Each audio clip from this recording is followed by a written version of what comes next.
And of Bournemouth has kept his place in the team after starting against Scotland. Danilo, flicked by Casemiro, doesn't come off. And then it's given back on the edge of the box, and it's shuffled forward by Bruno Guimaraes, but it did take a big flick. Yeah, and that's what he thinks of it, trying to get this Brazilian crowd going as if they need. On show this lunchtime in Houston. He's one of them. He just tried to pass it in that far corner, didn't he? Crystal Palace's Kamada dictating the play in the middle for Japan. Guimaraes, Arsenal's Gabriel, Casemiro, formerly of Manchester United, Ryan of Bournemouth.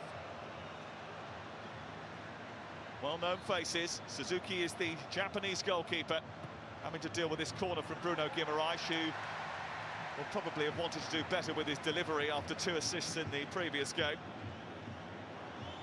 Got to be a big question mark about why Japan are playing in that colour.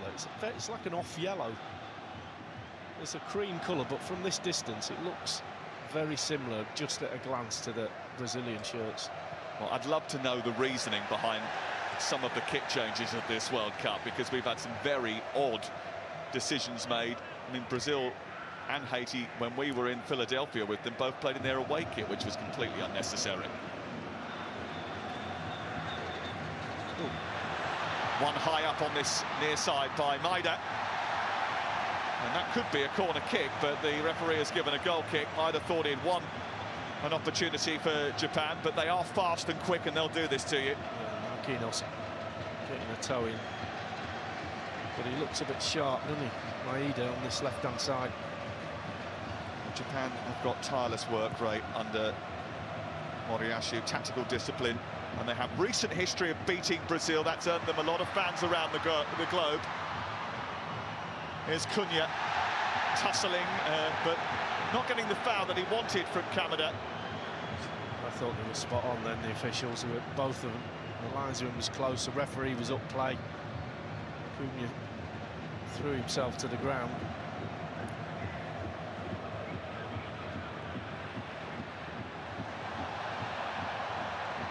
Casemiro endearing himself to the Houston crowd.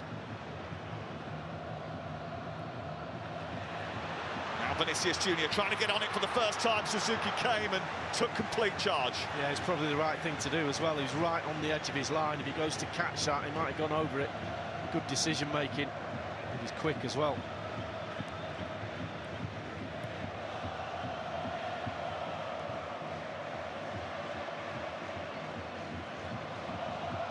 Brazil, who drew their opening game and had a shaky start against Morocco, beat Haiti well, beat Scotland well. Now coming up against a proper test in a Japan team that are full of tactical discipline. Moriyasu has built a high-pressing unit that thrives on turnovers. They brought in Ito on that far side to really add to their creative spark. They, like Brazil, were unbeaten in the group stages.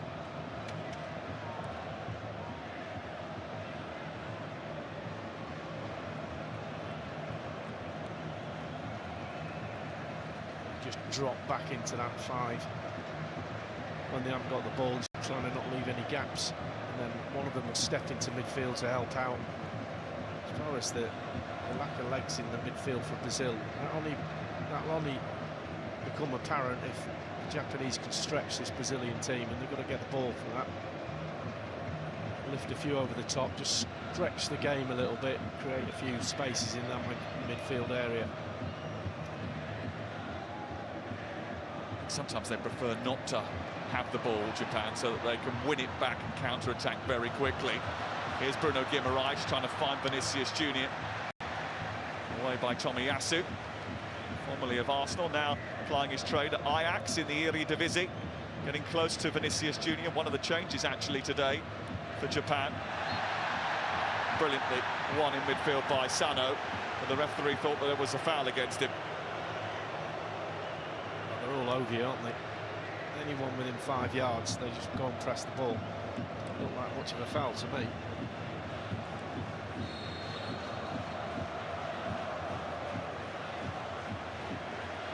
Well, Brazil are always a draw, but seeing Carlo Ancelotti, formerly of Real Madrid, Chelsea and Everton in the Brazilian dugout, orchestrating this team under the pressure of a World Cup adds another fascinating layer of intrigue, doesn't it? And it feels like a massive game.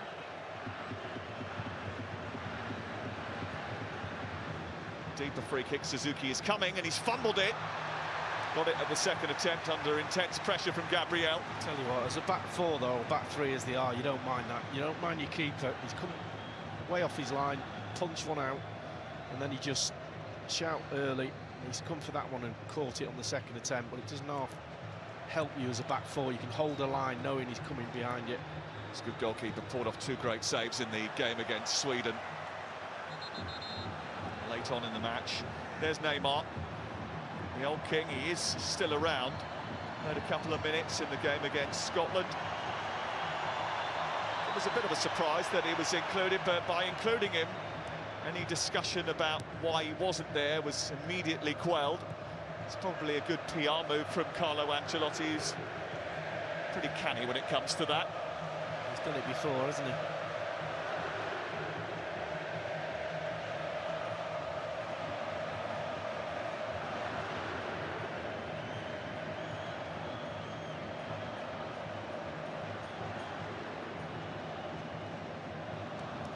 Japan 10 unbeaten since the defeat to the United States in September, and only 2 defeats, Lee, in 29 internationals dating back 2.5 years. Yeah. Well coached, well organised, disciplined players, willing to do that extra yard just to keep the team together. They are difficult to play against, they're all over you like a rash. Ryan. Bruno Guimaraes. Newcastle man is on the ball once again. This is Marquinhos, the captain. Gabriel of Arsenal, Vinicius Junior.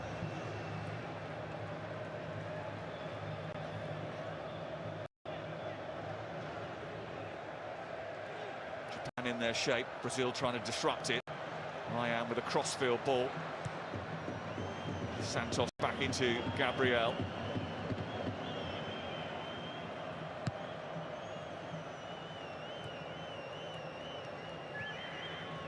There was a wonderful tussle in Tokyo between these two. Japan beating Brazil 3-2 back in October, having been 2-0 down at half-time. Fundamentally, I think that shifted their internal mentality. They believe they can beat anyone, but they've got defending to do here. Danilo trying to keep the ball in.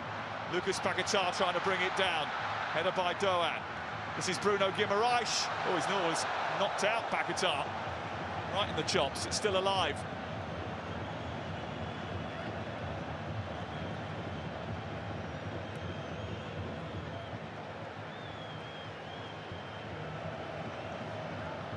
Marquinhos looking for Vinicius Junior. The intervention from the Japanese defender was just in the nick of time. Well, if you're playing against the Japanese side, you've got to be patient, and Brazil have been that, passing it around in front of them, just waiting for that one chance. And it comes from just a lack of concentration on this left-hand side. Nakamura, Ito just allowed Danilo to long run, and he gets in. Just got to be aware of that. When they've had big, long passages of play, Brazil, that's when they're likely just to sneak one in. Japan missing Itakura today at the heart of the defence. He's usually the one who plays in the middle of the three, but he had to be substituted after 39 minutes of the game against Sweden. Hence why Shogo Taniguchi wearing the number 3. It's alongside Ito of Bayern Munich and Tomiyasu today.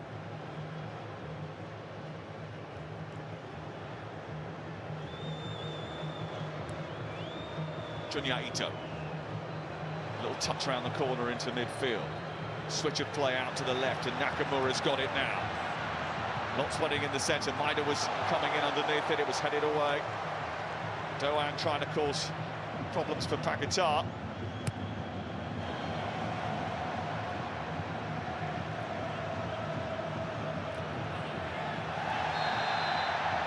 Foul on Vinicius Junior by Sano.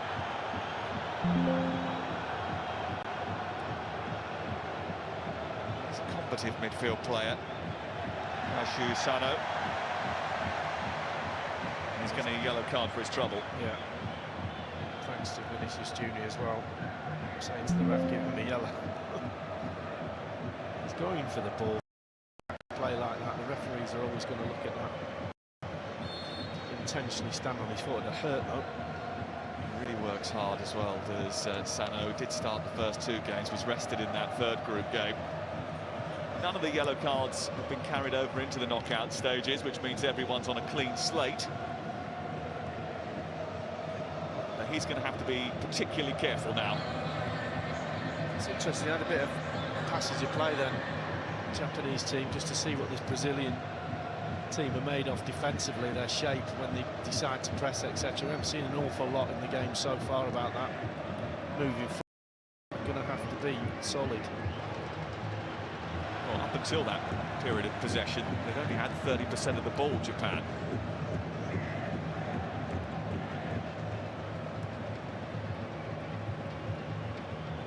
Quite comfortable without it. They're usually just quite comfortable. The group's been together for such a long time. Up it goes towards Ueda.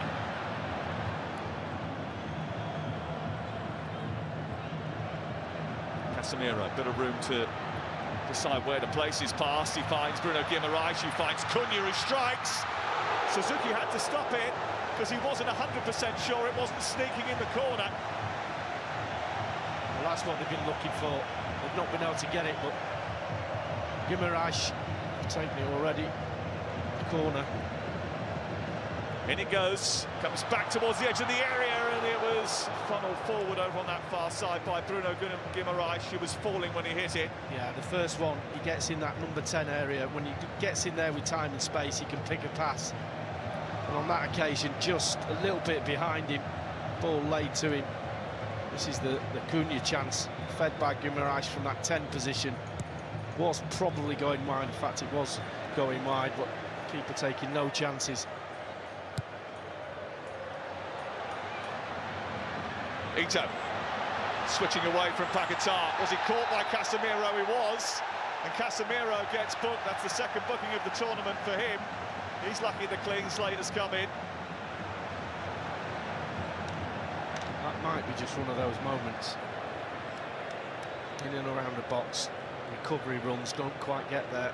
Legs just getting a little bit older. He was booked and bypassed in the game against Morocco. Just has a little look. Marquinhos is standing right in front of the player. Was there a need for that? He was much better in the game against Haiti and Scotland, and he was terrific over the course of the season for Manchester United.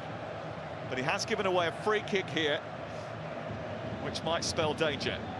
Great position this is. Got enough angle just to cause Alisson a bit of problems with his wall. How many to get in it? So lift it over to the near post or whip it in that far area. He's taking his time, Alisson. And he's already got 2 goals at this tournament as Daichi Kamada of Crystal Palace. Scored Japan's fastest ever World Cup goal against Tunisia, bundled in the late equaliser against the Netherlands. He's standing over it. He's not the only one. Duan is trying to orchestrate things as well. Paquetá acting as the draft excluder underneath the wall. Worst job in football, I think. Alisson's got to be alert. It's Daichi Kamada who hits the bottom of that ball and it goes out for a corner. Must have missed it. I'm not sure what he was trying to do. He hit it low, but as you said, there was a player lying on the ground. It's Ronaldo, The legend. Roberto Carlos, Gianni Infantino in the front row as well. Lots of Brazilian celebrities, former players in the stadium today. Junya Ito with the corner for Japan. It's a teasing one. Well dealt with at the near post by Casemiro. Nakamura onto Ito. Nakamura's made the run, but he's not going to get there. It's interesting the way that Japan are set up with their wing backs, how little Vinicius Junior's had of the ball so far. Hardly had a kick. I thought it was interesting that they brought Tomiyasu and Doan over to that side for this game, switched that area of the pitch out. I wondered whether or not they were going to focus on giving him quite a lot of attention. You would, wouldn't you? Get more than that from me, I tell you. He's got 4 goals in the 3 games they've played so far. Vinicius Junior, the first Brazilian to score in every group match since the 2002 winners. He's in good company as well. The only other players to do that, Jorginho, 1970, Romario, 94, Ronaldo and Rivaldo.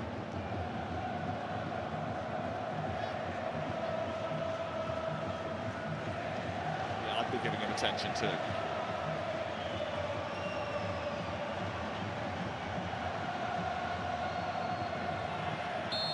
The way they used his hand.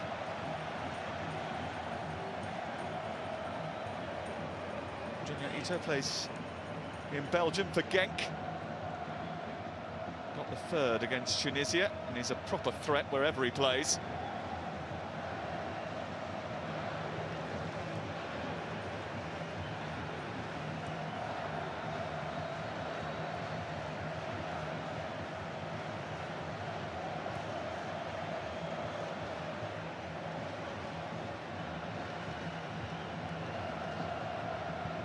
Not come alive this game yet. It's very tactical at the moment.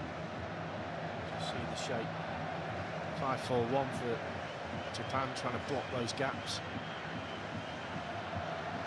And as we mentioned earlier, look how deep Cunha is dropping. I mentioned it in the team ball because that has been the evolution of the team over the course of the last 3 games. It's been so vital to the success that they've had. Him dropping deep and then the wingers trying to go beyond. Also, Bakatar was influential in that game against Haiti, and he's not been able to get on the ball as much as he'd like. He's on it now. Douglas Santos has gone outside him. Vinicius Junior immediately engaged by Doan and Ito.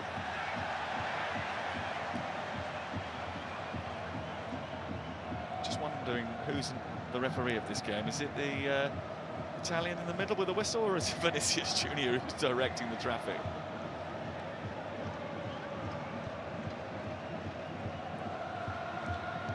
Big players tend to referee their own games. Yeah. We've got a couple in the studio today who are quite good at refereeing as well. One of them's not Ange.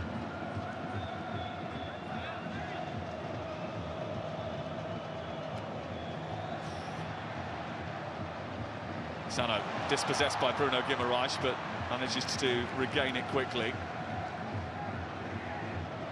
Hiroki Ito of Bayern Munich. Not the best of balls across field. Douglas Santos read it, and now Vinicius Junior is trying to get the better of Tomiyasu and doing just that. His cross steered away by Taniguchi, kept alive by Paquetá, and Japan can now reset. But again, there's a little bit, get it anywhere as far away as possible. Always dangerous cross-field passes, but when they've got height on them as well. Tomiyasu just getting a little bit run by Vinicius Junior.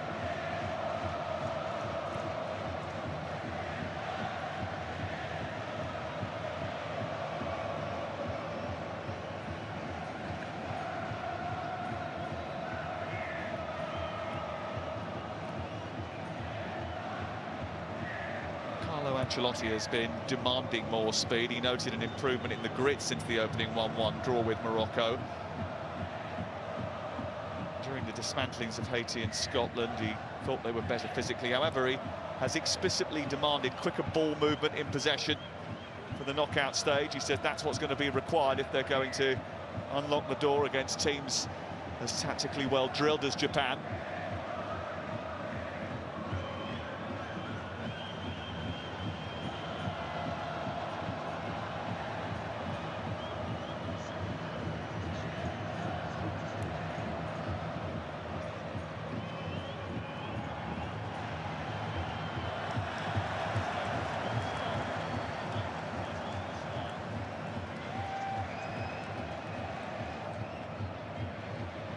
Carlo Ancelotti is breaking new ground just by standing in that dugout. First foreign coach ever to lead Brazil at a World Cup, hired to end a World Cup drought which stretches back since one of those was playing. Oscar, formerly of Chelsea, and I think you picked out Ronaldinho.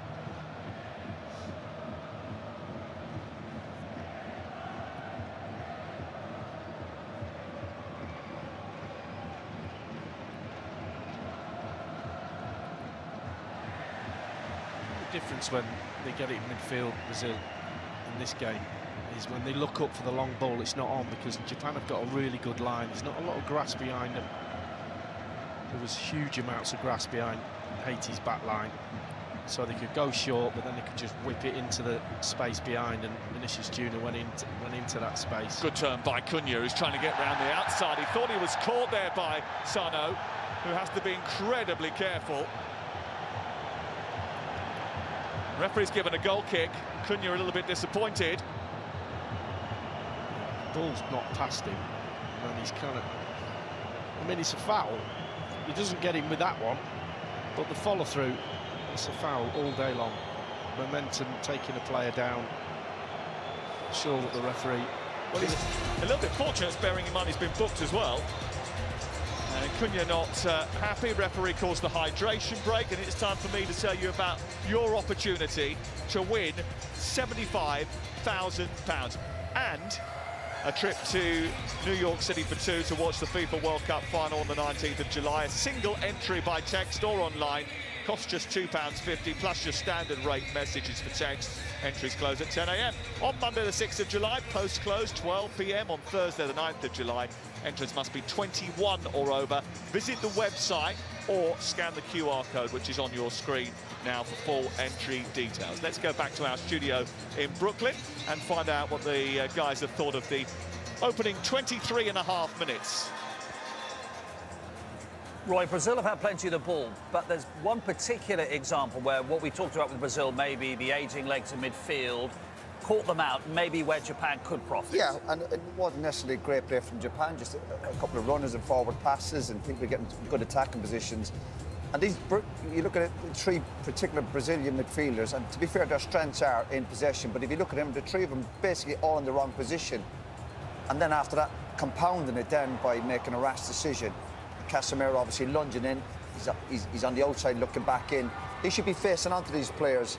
I know he's on a yellow card, so these are little moments Japan have got to make the most of, because again, the strength of these midfielders is in possession, but out of possession, they can be got at. So, Ange, maybe just an area where Japan, who are nice and calm, aren't they, in the game, maybe could profit. Yeah, fairly controlled, but that's the opportunity. They just need to do more of it, because you can see the flip side, Brazil will still look dangerous. But definitely there's an area there that they can exploit. Patrick, what do you make of the first quarter, as we have to call it now?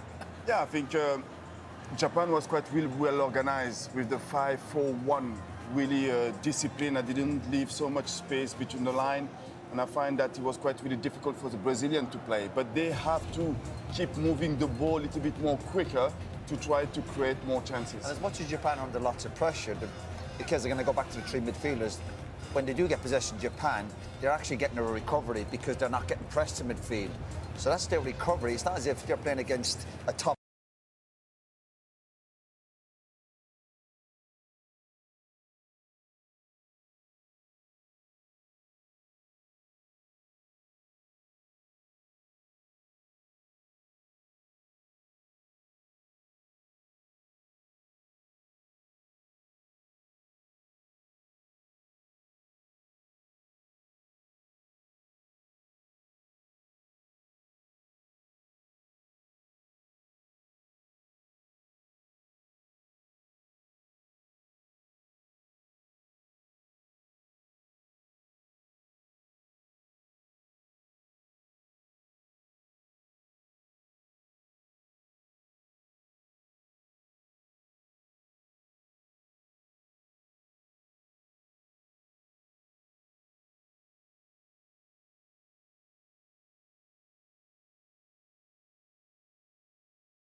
team are going to... Good snap in midfield between Paquetá and Bruno Guimaraes, but it's been won back by Sano, and now he's motoring past Casemiro, and he's got options left and right. He goes for goal instead, and gets it! Quick, sharp, incisive, and often deadly. The samurai blue of Japan cut Brazil in two. Quick on the draw in Texas, they lead by a goal to nil. Well, we talked about Brazil being in possession, and then when they give it away, have they got that midfield area to protect a back four?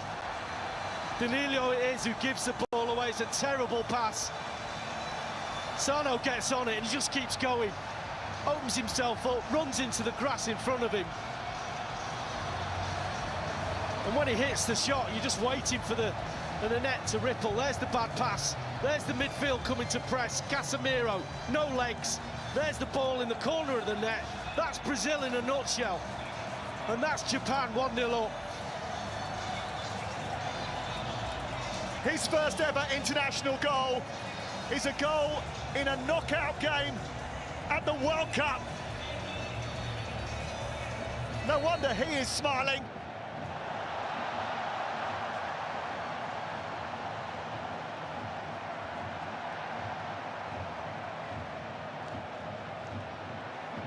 Well, what a game we've got on our hands now.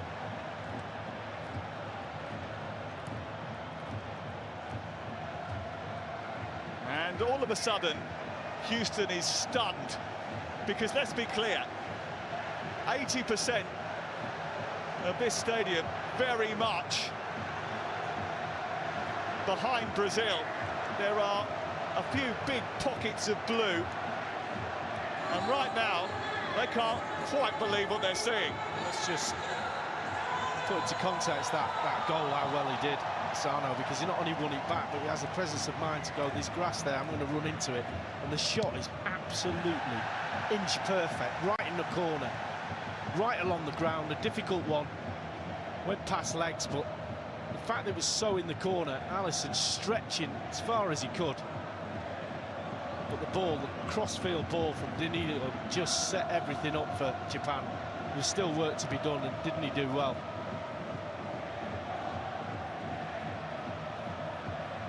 Casemiro there found himself in a real pickle, didn't he? Because Sano glided past him. That's what the boys were talking about at half-time. That's what we mentioned before the game. All right in possession, but what you do when you're under a bit of pressure. Casemiro just didn't have the legs to keep up with him. Simple as that. It took a while, but the referee's given the free kick for the foul over on that far side on Douglas Santos. So Duan.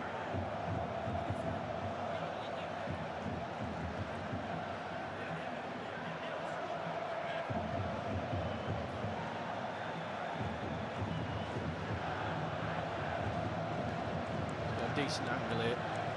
There's a back line you have to set where your goalkeeper says he won't want people right up on him. Suzuki, I want a nice gap for him to come and punch. You can get that right with a bit of pace on. Very difficult for the goalkeeper.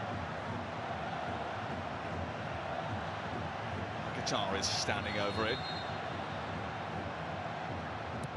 Swept in by him. Marquinhos rises, but could only glance the header towards goal, and it was way off target.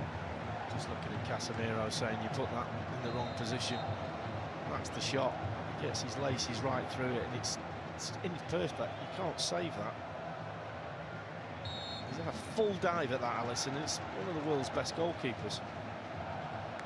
Well, it started with him winning the ball back, and he actually had the most interceptions in the Bundesliga this season. Keishu Sano of Mainz.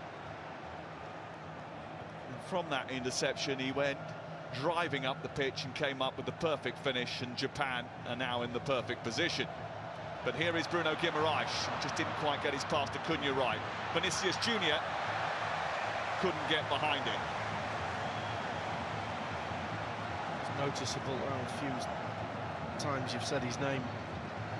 Marked him really well. He's coming inside now, trying to hunt for the ball, and he goes out to that left-hand side, he's got a wing-back and Tomiyasu to deal with.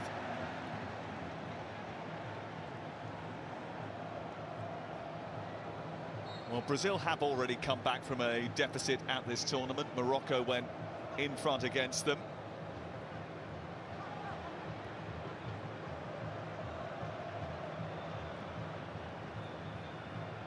Came back to draw that game. This is Gabriel looking for Cunha, headed away. And two Brazilian players collide in the middle of the park.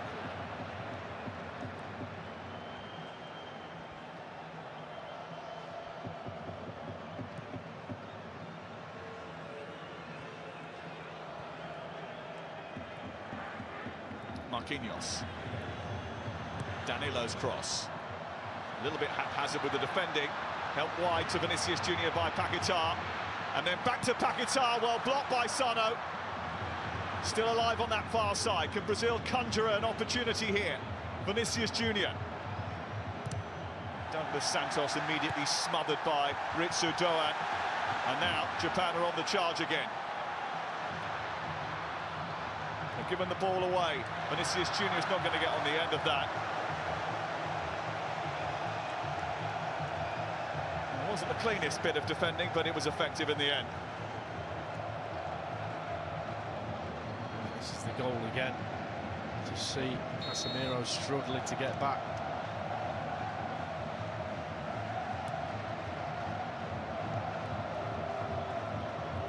After an early blip against Morocco, that back line has been unbreached.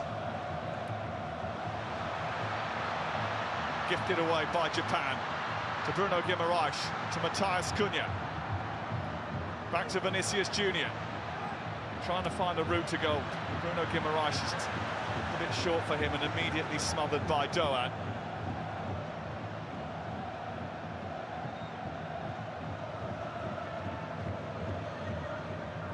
Qatar.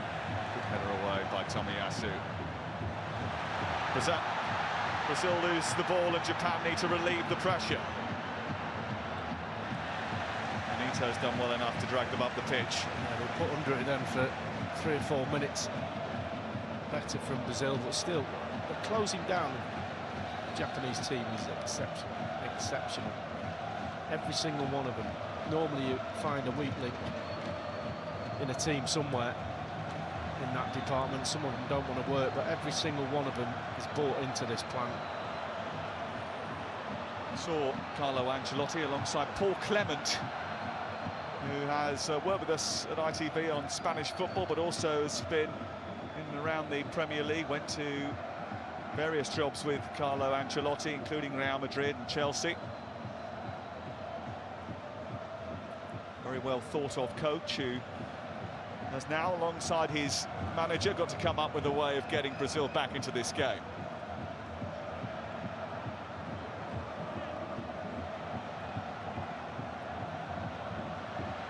Matheus Cunha. Vinicius Junior has always got a shadow, hasn't he?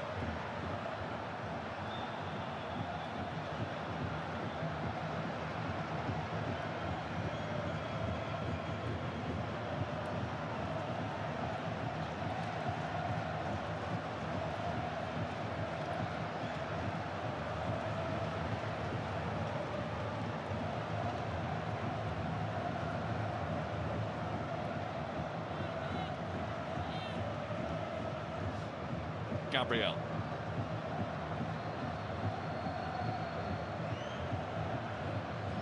Former West Ham man Lucas Paquetá getting a little bit frustrated that there wasn't enough movement in front of him. Quite visible in his frustration, and Cunha was biting back at him there. Gabriel. This is Cunha. Forced into an effort from range because there were just no gaps in that Japanese white wall on the edge of the box.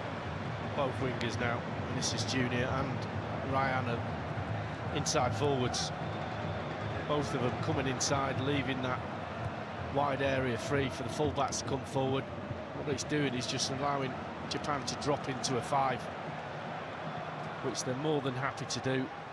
Squeeze the lines with a 4 in front. Where's the gaps? the line that they're setting every single time is perfect so far. They just drop back to 25 yards out when Brazil have the ball in midfield. No gaps at the moment. And it's no surprise that they're playing like that, Lee, because this is what they've been doing. It's been well honed over a number of years. Yeah, and also, even more so now, they've got something to protect. I think it's worth pointing out as well that this is a Japan team who have had to manage a lot of injury issues. No Kubo today because of that knee injury. No Minamino is a big part of what they do. No Kaoru Matoma because of injury. No Endo. Given away by Casemiro. Off goes Maida. Just lost control of the ball and did eventually force a throw-in over on the far side. Again, don't want to overemphasise, just out of possession in that case. Casemiro gets the ball, is just a little bit sluggish in there.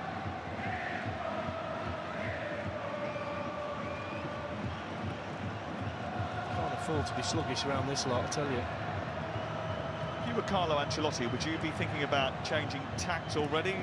Should they have a more out-and-out forward? Is this a game for someone like Igor Thiago, who started the first match? Well, he won't panic. He's not a panicker, is he? But he'll have to do something in the second half, if not the rest of this half. But they haven't got behind the Japanese team at all. Not over the top, all round the sides. Both wingers inside. Fascinating to follow Brazil to Philadelphia as we did last week. There was a massive clamour for teenage striker Endrick as well, wasn't there? Prior to the game, he did have a goal disallowed in that match. There's another option off the bench in the second half. There's still a very long way to go for Japan to try and manage this out, but they're certainly giving Brazil a test as the ball goes into the box and Suzuki comes to claim.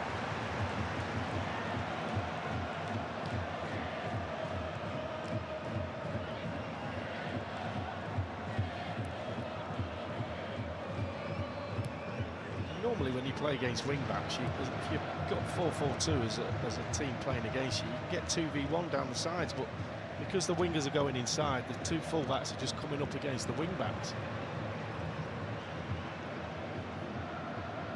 Maida squeezing that out to Junya Ito.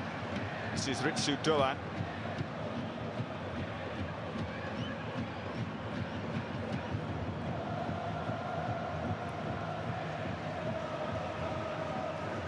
Kamada.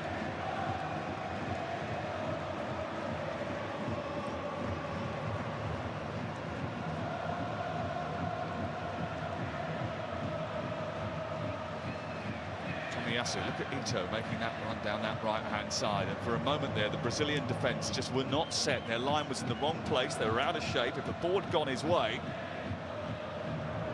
they were in a spot of bother.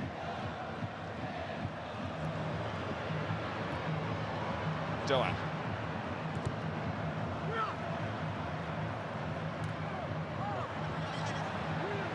That sums up Brazil right now, running into each other yet again. How many times do you see that on a football pitch? Not very often.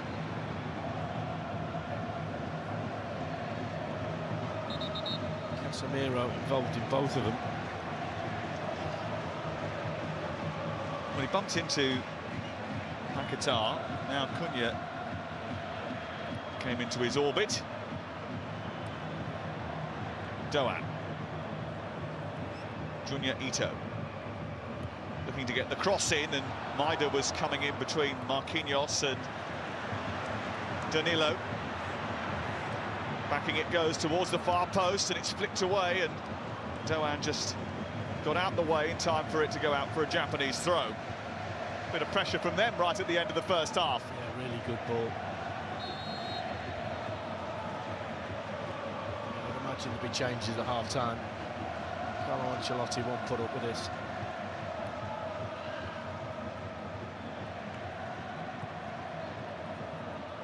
There's been a lot of talk about that Olympic victory in the United States back in 1996 that Japan achieved over Brazil in the build-up to this game. Might have been a foul, that. Referees allowing the advantage to be played by Japan. Nakamura They are all action, Japan, aren't they? They move around at such a speed and they look almost on fast forward.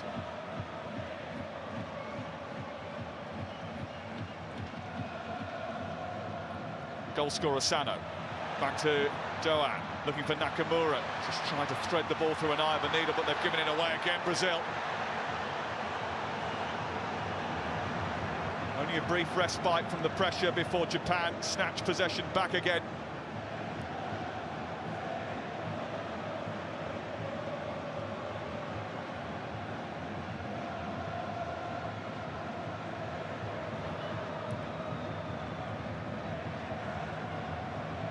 Kamada.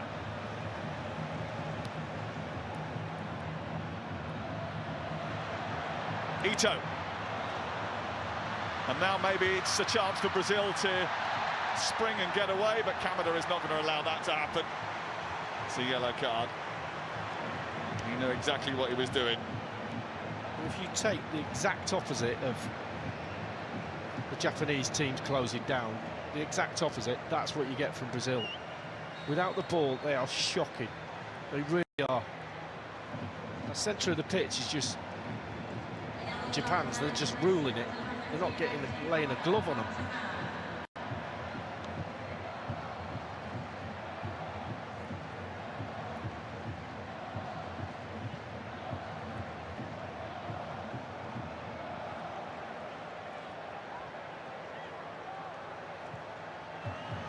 In it goes towards Lucas Paquetá, and his header is a loopy one. Did it go out for a corner? No. There's a bit of discussion about it, but it's a goal kick. Yeah, the way the ball kind of lifted off both players' heads, it looked like he went out for a corner, but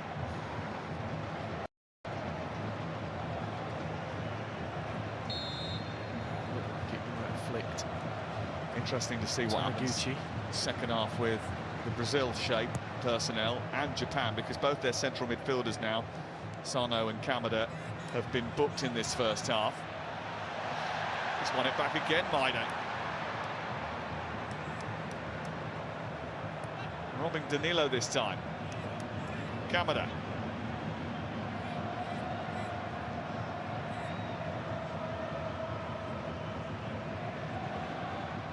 There is an energy and effervescence about this Japanese team that Brazil are struggling to live with.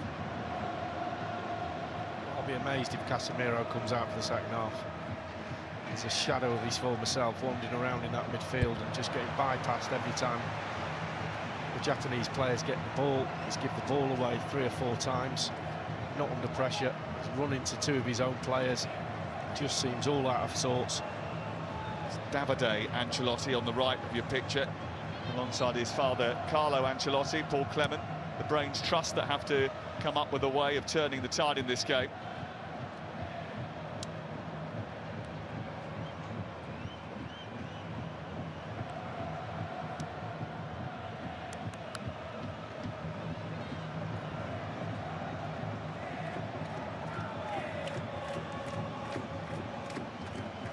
These Japanese fans are the ones that are smiling at the moment.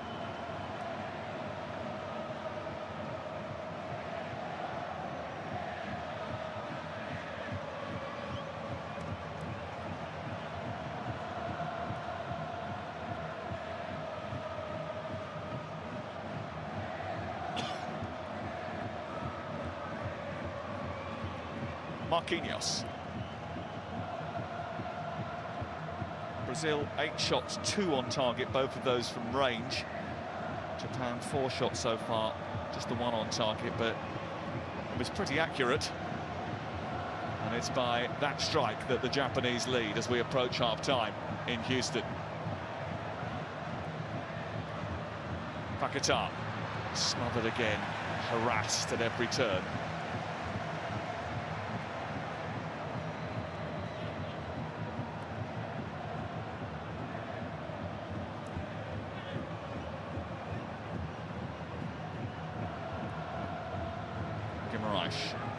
Danilo.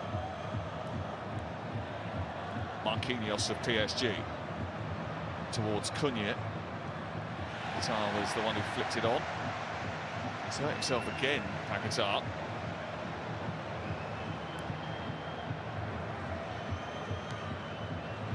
Danilo. Doan.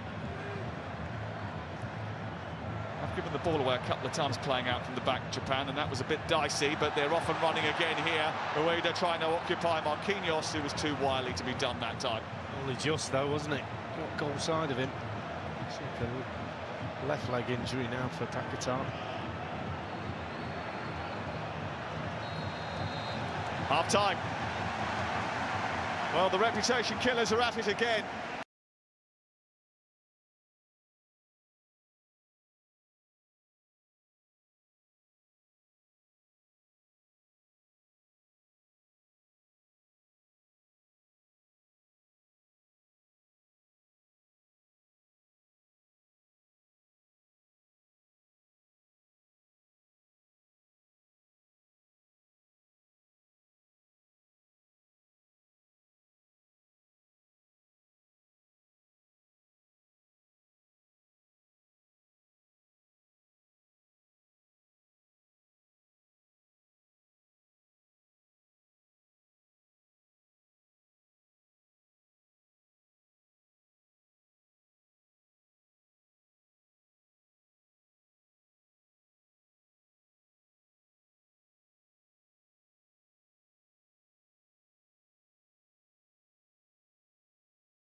I think it's fair enough, but Brazil have got to score twice. I think they could definitely get one and drag it to extra time, but the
Japanese are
a bit more potency. They really didn't create an awful lot at all. They couldn't get past that back five of Japan.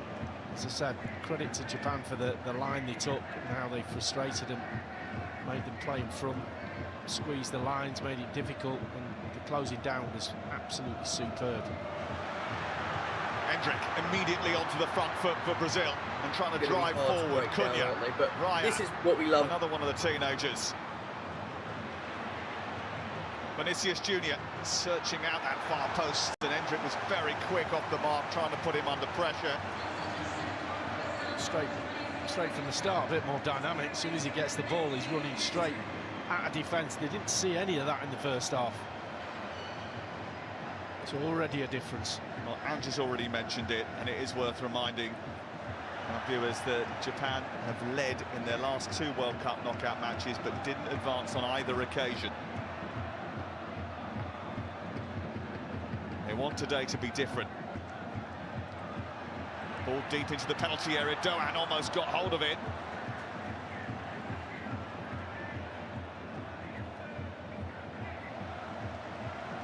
They were 2-0 up and lost to Belgium in 2018, 1-0 up and lost on penalties to Croatia 4 years ago. Well, it'll be third time lucky. Some of the Brazilians at half-time, Lee, were asking whether the goal scorer, Sanu, should still have been on the pitch. He fouled Cunha in the far corner after being booked. If Cunha had got away from him there, they would have been in trouble. No, absolutely. More than a few questions knocking about, wasn't there?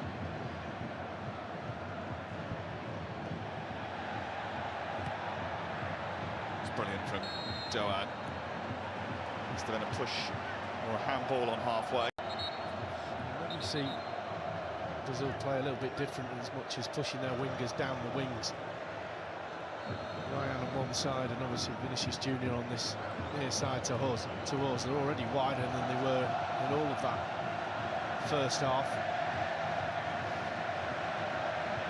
Whereas when Cunha was dropping in beforehand, there wasn't really anybody that was occupying the central defenders as much as Hendrick will now do. Here is Vinicius Junior trying to get it into Hendrick. Taken away by Dazen Maida, who is scampering up the field at rapid pace and was pushed to the ground by Danilo, who is going to get a yellow card, no doubt. And when they start to get away from you, they get away from you. This guy can run, can't he? He's got a little bit about him as well. He just leans into you, uses what little body weight he's got just to unnerve you, unbalance you. Definitely arm across his face. There's no way he's going to. Shy of throwing a yellow card around this ref, is he? 4 already by my reckoning.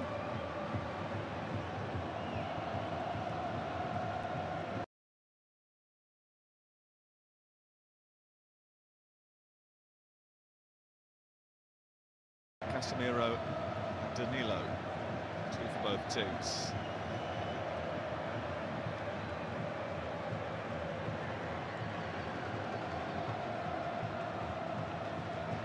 Interesting to see the difference that Cunha makes from where he is now on this left-hand side of the midfield, just as opposed to being more central and more forward.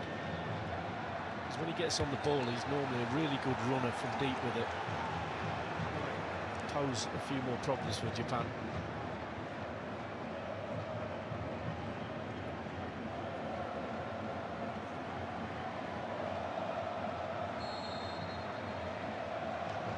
Neymar warming up.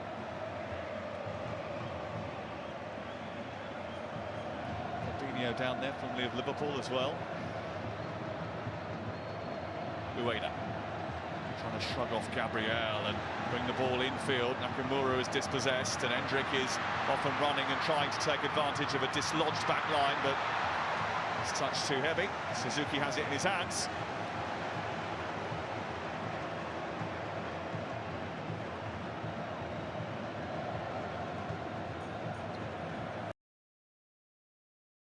Shocking what they've just done there, Japan to Brazil on this left-hand side, on their left-hand side. Too easy to get out. Danilo on his own, 2v1, no help, dives in, leaves space behind him.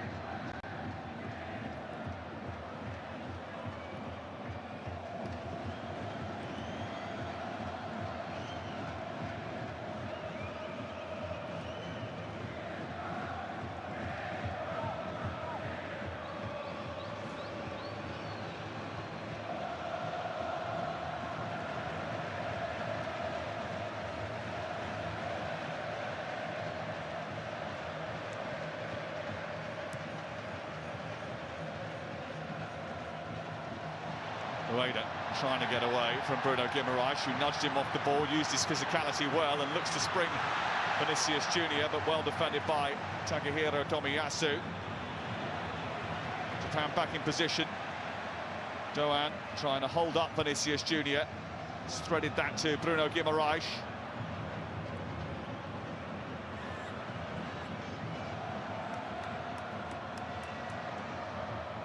Casemiro.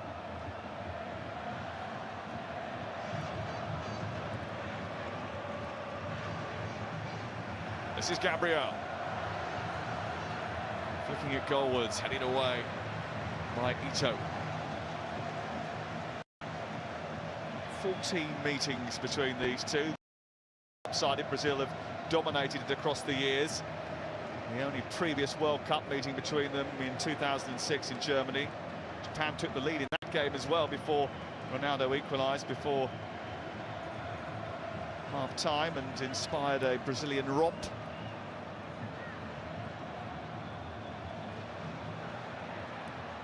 Floated in towards Bruno Guimaraes. Oh, it's a good save by Suzuki, who had to react. It was in his orbit, but he couldn't rest on his laurels.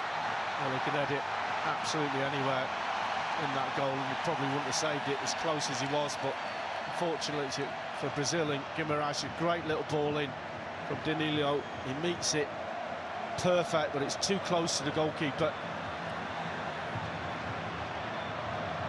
Vinicius Junior.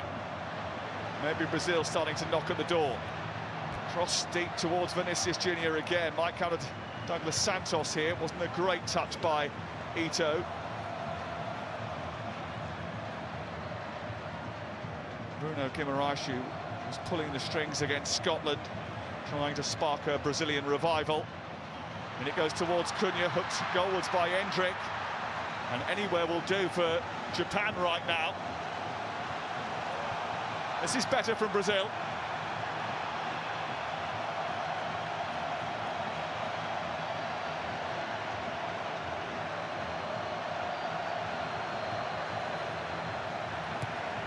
Douglas Santos' cross. Taniguchi with the header. Ito away.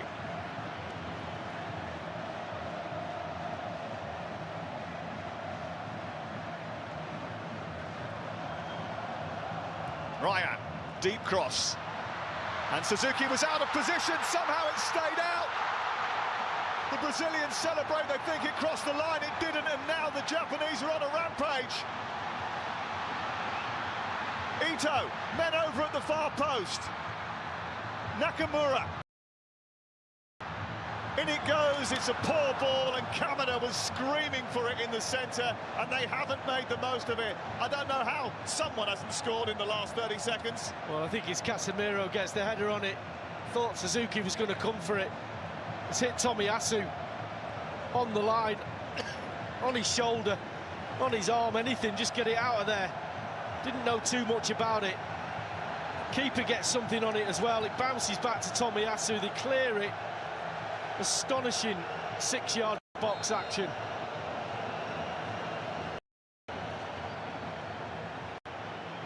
I'm not sure that either of them, the goalkeeper for the second one and Tomiyasu, knew much about it. Don't know much about anything. They were just in the right place at the right time. And they're knocking on the door, Brazil.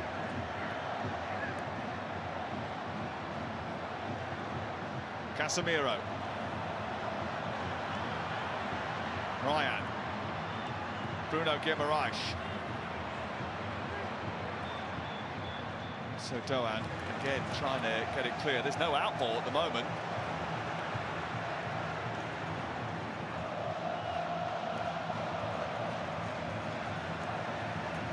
Douglas Santos. Brazilian fans sense that something is coming.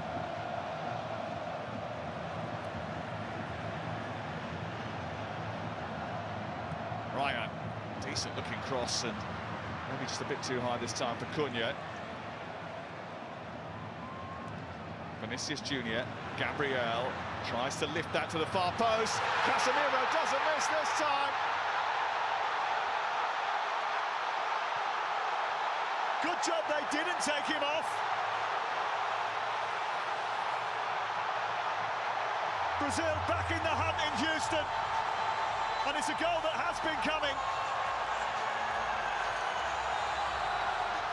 The Japanese defence finally yields, and Casemiro is the man of the hour.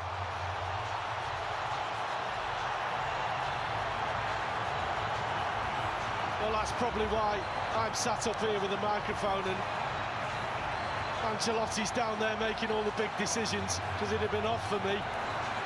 He's changed the shape, he's gone back to a more traditional shape. Brilliant ball from Gabriel. Just about onside, you'd have to say, from that. But we've seen him time and time again get important headers for Manchester United and Brazil. No more important than that one. Gets them back in the game. Oh, Japan folding at the crucial time.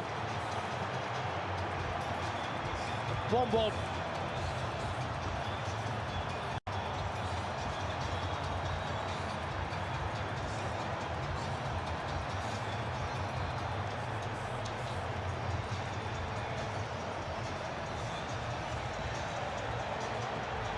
Japanese jitters. Samba celebrations.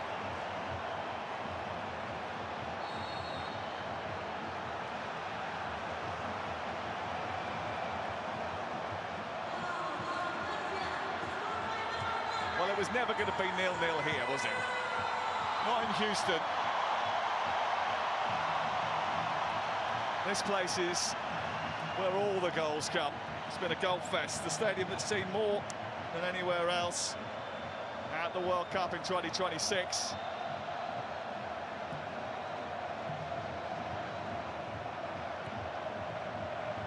You can't say it hasn't been coming. In this second half, Brazil have put them under pressure. He's given the ball away here, Casemiro, and then a challenge on Maida, which the referee says was fair. Vinicius Junior pops it through the legs of Tomiyasu, charges at the defence, goes on the outside. Oh, he's hit the post. It would have been one of the great World Cup goals. You can't believe it hasn't gone in. He jinked, he moved, he danced to the beat, and he left them all for dead. That touch there is the touch of the game. Absolute world class. The rest of it, we've hardly said his name. We have now. That little jink as well will send anyone to ground. The outside of the foot is almost perfect. It's a brilliant save, you have to say. He's got a thumb on it. Onto the post. Well done, Suzuki. He looks up at the skies. What a run.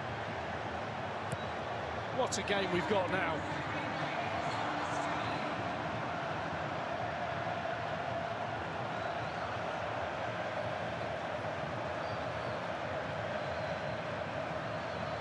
Casemiro's got them back in it, and that certainly raised the noise levels inside the Houston Stadium.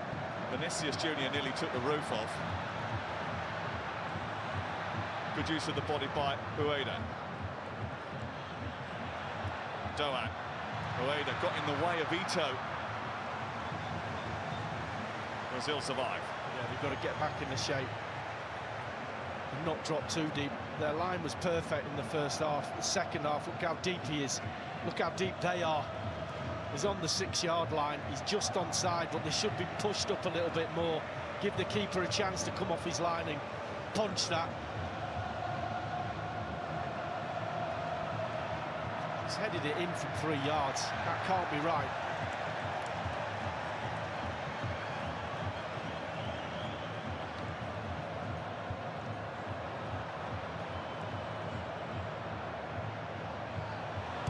They're happier than they look. They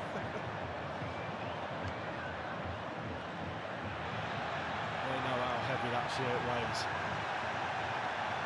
They're on top at the moment, though. Japan have just got to recover their faculties.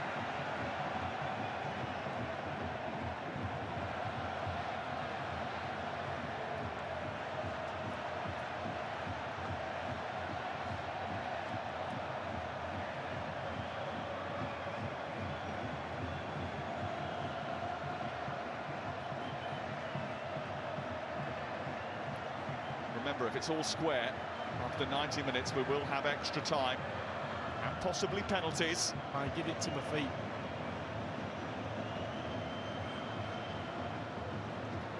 Great ball from Gabriel, doesn't even look, just knows, far post. An absolute perler, but just, I'll say it again, back line that's just dropped 2 or 3 yards, that's all it is, too deep. Goalkeeper cannot come off his line then. Scored against Switzerland in 2022 at the World Cup, Casemiro. That's his 10th international goal. And what is his 90th appearance for Brazil.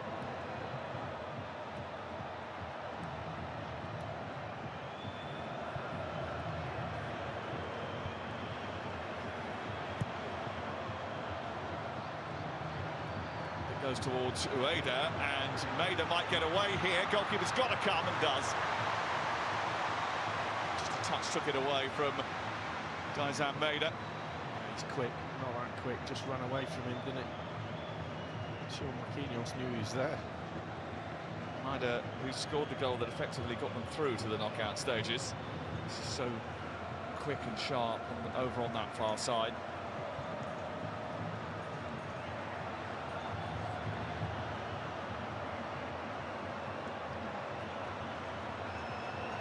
And the winner.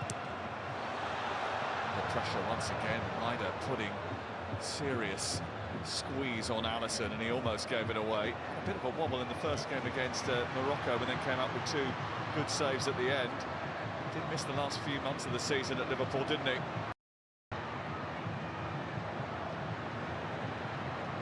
Quite good on the wing, Vinicius Junior. If he played it out there in the first half, it might have been a different story. Ryan trying to get down the other side. Lovely bit of skill, sets it back for Cunha. Back out to Ryan once again. He's looking to find a decent ball into the 6-yard box, but Vinicius Junior is never going to be able to latch on to the end of that.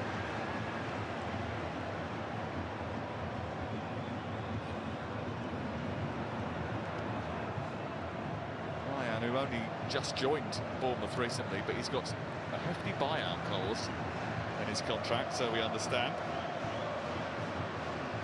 They know the talent that they've acquired in him down on the south coast. He'll be playing under a new manager at the Vitality Stadium next season.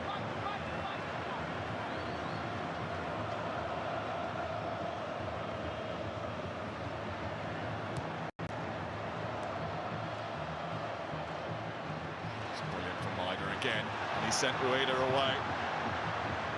Junior Ito waiting in the centre, Nakamura joining up here. He's gone for goal instead, and Alisson didn't see that coming. No, well, it'd be 3 of his teammates didn't see it coming either. To score from there, very, very difficult against the keeper of this quality. Look where he is, he's on the corner of the box, gets a tiny deflection. He's got to be an absolutely world here, 3 players inside him.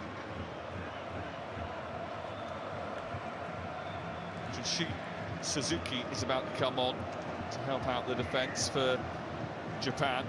It's happening in the next few moments. There's another change going on down there as well. Brazil about to make a switch too.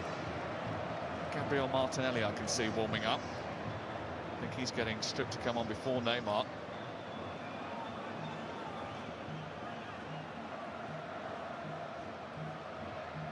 Yukinara Sugawara, who was once at Southampton, also about to enter the fray. Here's Gabriel.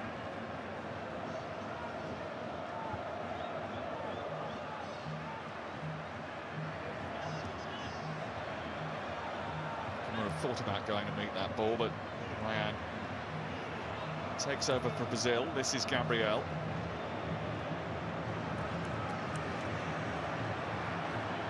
Vinicius Junior. Was well positioned. Here's the changes then, and Cunha is coming off and Gabriel Martinelli is coming on.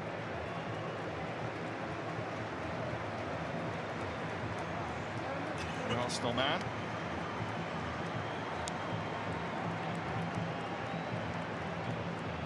Two lively cameos so far, and he was denied a goal against Haiti when we were in Philadelphia by the crossbar. couple of changes here. Rich Doan is coming off, Suzuki coming on, Nakamura coming off, and Sugawara coming on. And that's basically two fullbacks that have been switched out.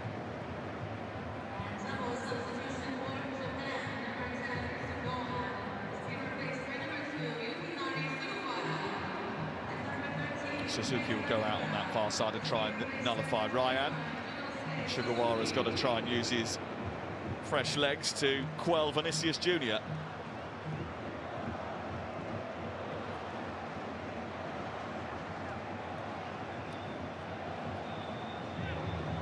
I think you can say is good luck. Martinelli.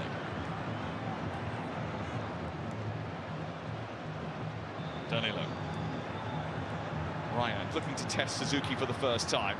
Manages to get across him, but it's Sano who's back there reading the danger.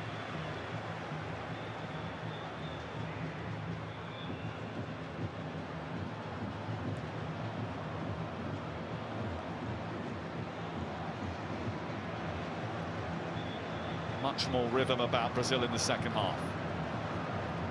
Casemiro. Danilo. Ryan. This cross steered away by Kamada.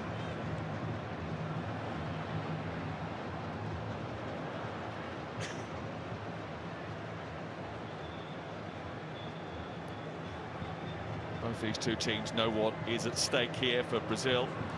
Sixth straight major tournament ended too early. Hendrick trying to go forward. Feels as if he was pushed by Tomiyasu. Referee's not having that. They can't afford to go out again at this stage. Brazil, for Japan, it will feel like the same old ceiling if they don't get this over the line.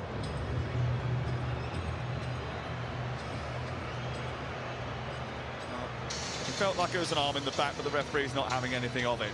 Loads more action coming your way on ITV and ITVX, by the way. Netherlands against Morocco upcoming. That's in Monterrey, on air at 1:15 AM tomorrow morning. And then France and Sweden in New Jersey. We're on air at 9:15. A later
What a goal that would have been had he had scored after weaving his way through the Japan defence. Casemiro did score 9 Premier League goals last season, 8 of them headers, more than anybody else in the Premier League, and he becomes the second oldest goal scorer for Brazil at the World Cup, behind Bebeto, who I understand is in the crowd today.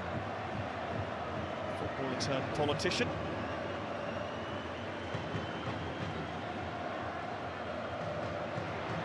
Vinicius Junior giving the ball away, felt he was fouled. Ito trying to escape. He thought he was fouled. Yeah, he was. Tried to play advantage, the ref. Moriyasu said it pre-match. Brazil no longer see Japan as an easy opponent. Certainly for Japan, it's seen as the benchmark to prove that their football has been firmly established on the global stage.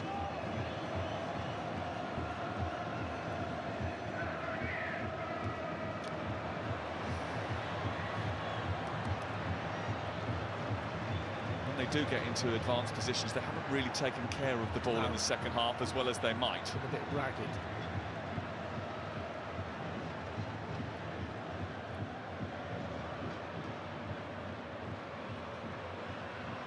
That's good for Hendrick. Brilliant. Out to Vinicius Junior.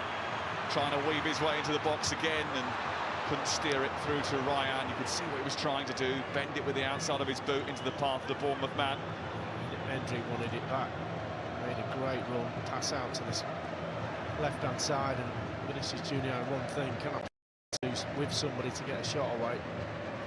Just let's see what position Gabriel takes up now, with Vinicius Junior well out wide on the left, Ryan well out wide on the right. Well, you see at the moment he's taking up Cunha's position in this second half.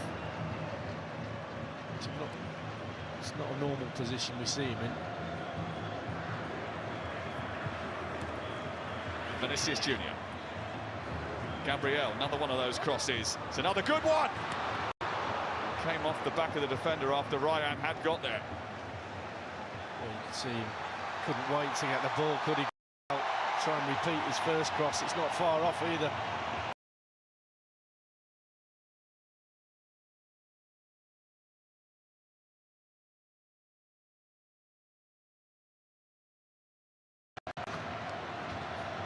Japan have already found that out.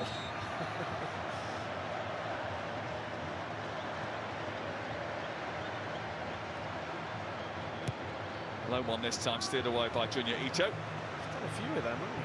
That little low one, miss it, near post. A round of 16 beckons for the winner.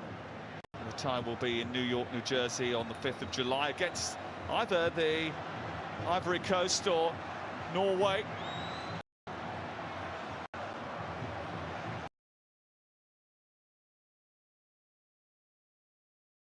Quarter-final, if they get through that in Miami, in the path that England have been set. Yes.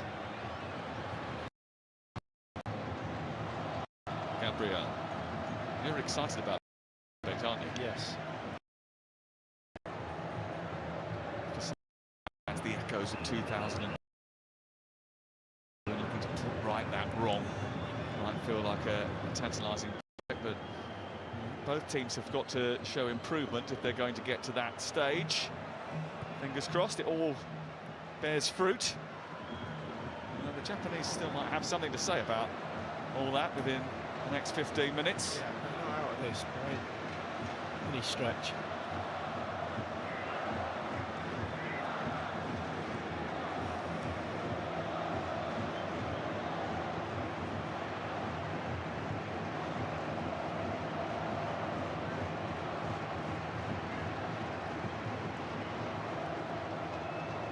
Gabriel. Douglas Santos, Casemiro, Vinicius Junior. Trying to help it through to Hendrick. Good touch by him, helps it on, but Martinelli is not going to get hold of that.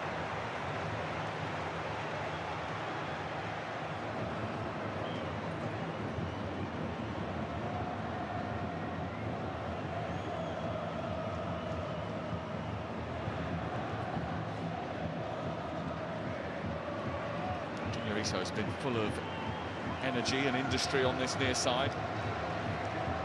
Just wonder whether or not they think they might need a little bit of craft towards the end of the game. They certainly missed Kubo and Mitoma because of injury, two of their most creative players. Mitoma didn't even make the plane. Kubo's been here, but has only been seen sporadically. We are going to see Leeds United's Al Tanaka in the next few moments.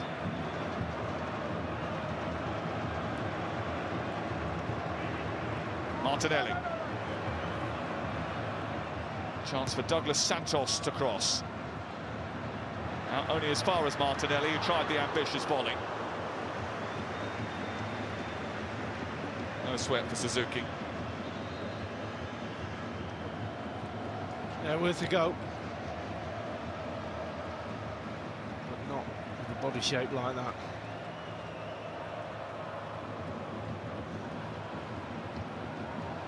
First change. Off comes Kamada, on comes Tanaka. Crystal Palace out, Leeds United in.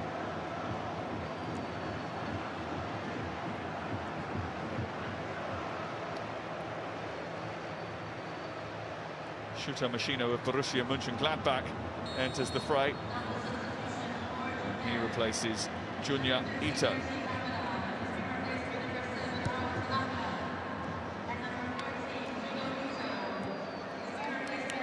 Interesting, that's a refresh on the right flank completely, and the fullback's changed over on that left-hand side, so maybe they believe that's where the game can be won and lost. It's never a bad idea to refresh that right side if you're playing against that guy. Vinicius Junior is obviously probably would have been the goal of the tournament regardless of what's to come if that chance had gone in. Brilliant save, sorry. Oh, it was a brilliant save. We didn't see it at first, very difficult to spot that thumb that he got on it. Not just enough to take it onto the post. So what mattered really for Brazil as Ryan tries to squeeze in between Suzuki and Hiroki Ito of Bayern Munich.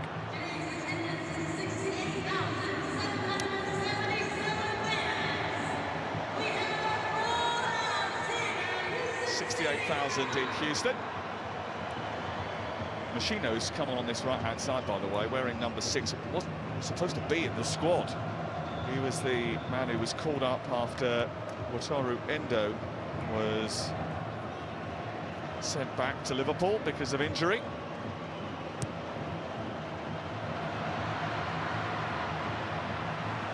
Tanaka. Ryder's not going to reach that. He's got it now. Brazil want a free kick that isn't going to be forthcoming. Difficult ball for Suzuki to deal with. Has managed to win a throw-in. Yeah, the snap has gone out of their press. They're a little bit spread out now, the Japanese team, not quite as together. He knows it. He's making history to lead Japan into back-to-back World Cups. He says he's got the happiest job in the world, leading his national team. They make history here today. He'll be revered in Japan forevermore.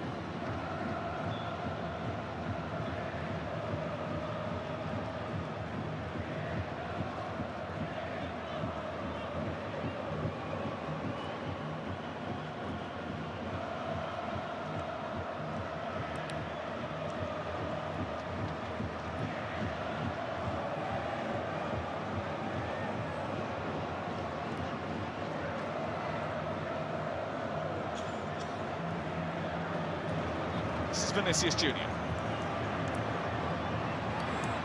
Sugawara does well enough to get it away. This is the trouble though, they're not got an out ball. It's just going to come back at him and they're getting tired.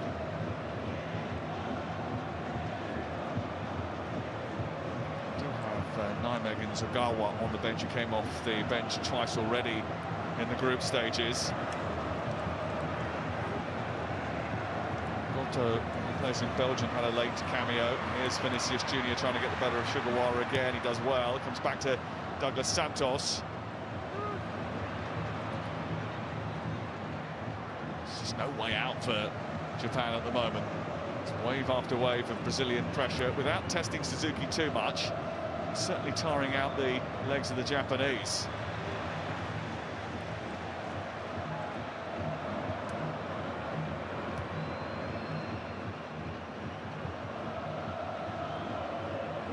Martinelli.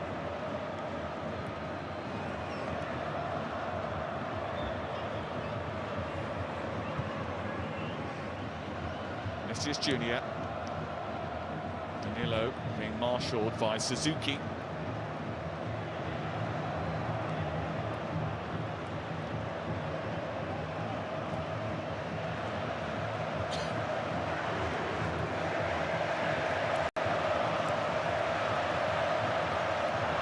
Martinelli's ball. That's going to sail behind. 8 minutes to go. You just notice how deep they are. They let the ball go out. They can't, but still dropping deep. As soon as they look like they're going to cross the ball, they all drop on that 6-yard line, which is worrying. Still have a couple of changes in hand as well. Raider. With Gabriel, needed back up there, didn't quite get it from Machino.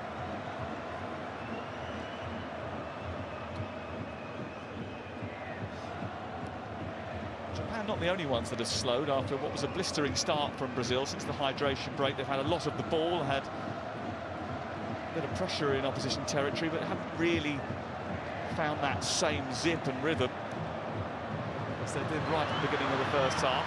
They might find it here. Suzuki with a challenge, and Suzuki with a yellow card. And a free kick to Brazil in a dangerous area.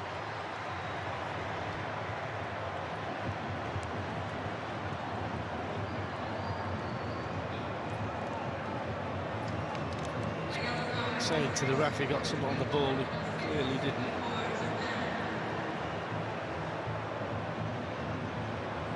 It's a dangerous one, this. Well, they're a team known for their mental strength and resilience.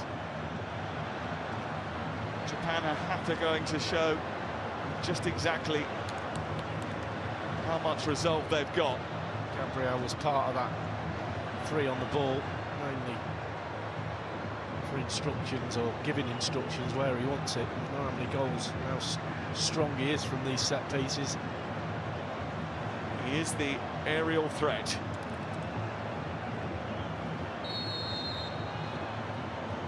Marquinhos a danger too.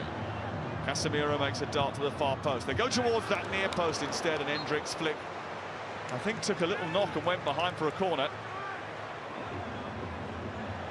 So hard to defend that. Basically a shot on goal, and anyone gets a flick, you've got a chance. Defender gets a good head on it.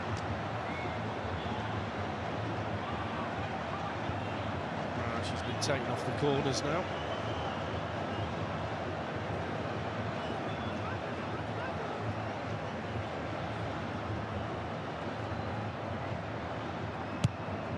Another low delivery, picked up by Casemiro, headed away by Maida. Vinicius Junior.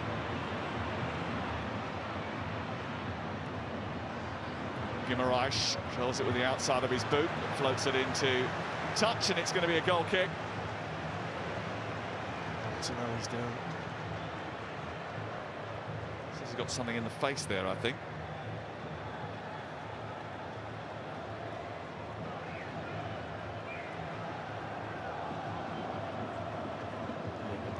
Back of an arm.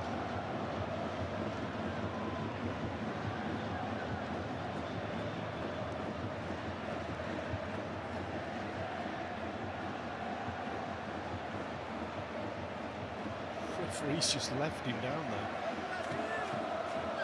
He's supposed to stop the game for a head injury. He was having a word with Martinelli. Martinelli's claiming it was an elbow. The referee says, we've looked at it on the VAR. We're not giving it. Get up or get off. Up to you. Don't mind that. Well, Carlo Ancelotti It's 4 minutes away from seeing Brazil pushed to the brink and taken to extra time. Had to fight back in this game from 1-0 down. It's a late goal in October when these met in Tokyo. Here's Maida. It's a late Japanese goal that won the day on that occasion. Ancelotti will be keen to avoid that. Sano. Machino. Not a great cross. Stabbed away by Casemiro. It's a little bit lax from Tanaka. And that's allowed Endrick to escape. He's put it in an area for Martinelli, but Suzuki will mop up. It wasn't the greatest of clearance. Yeah, it was on as well. Just the wrong curve on the ball. The keeper's start line was brilliant. Edge of the box.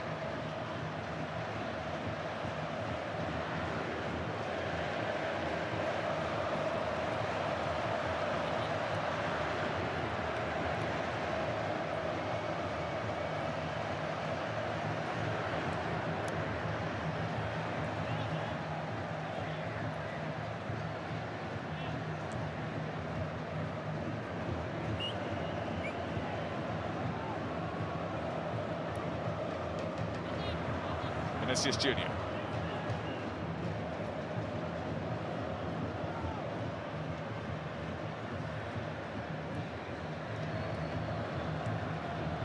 Ryan just pushed off the ball. It was a little bit agricultural, that, from Suzuki, who has already been booked. Just to be careful. Last warning. Throwing your arms out like that, you might just get another one.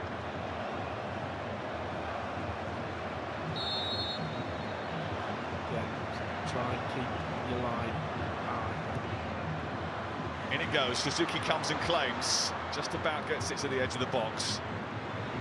Vinicius Junior waits for the space to open up. The deflection takes it behind. It's a corner. Oh, he had his eyes on the prize there. Sugawara throws himself. He knows. Little dummy creates the space in front of him. There is a yellow wall behind that goal that Brazil are attacking, trying to suck the ball in. Ryan's delivery. Up went Gabriel. Martinelli. Danilo had to be very careful. Vinicius Junior weaving one way then the other. Getting away from Tanaka, he's still chasing. And now Tanaka robs it. He's got nowhere to go.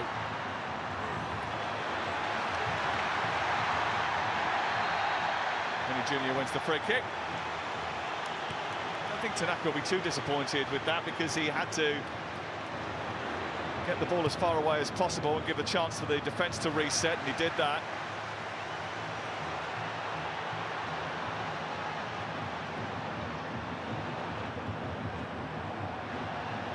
Lots of space for Sugawara. Ueda is waiting in the centre. Skips away from Douglas Santos. Can he get the cross in? He can, but it's not effective enough. It was easily steered away. Tanaka.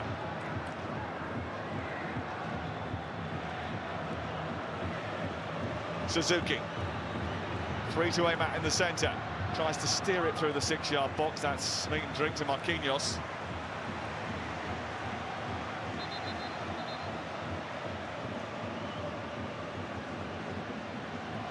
Tension time. 6 minutes of additional time. Casemiro's got a problem.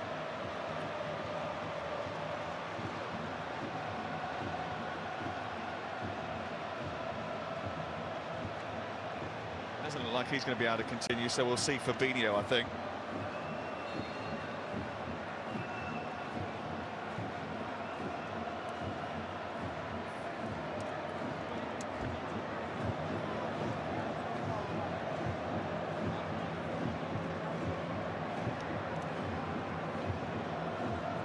Since the 6 minutes went up, the ball hasn't been in play.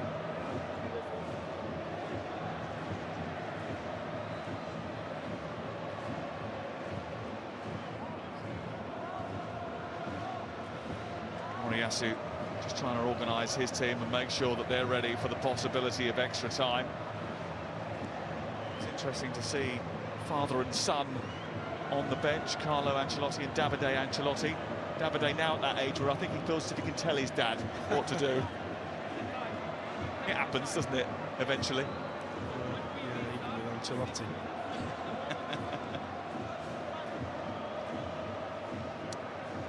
He's going to go and be a manager in his own right next season, Davide.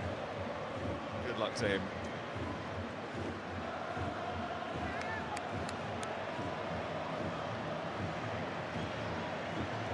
Doesn't look particularly comfortable, does he, Casemiro? Well, didn't look comfortable in the first half either.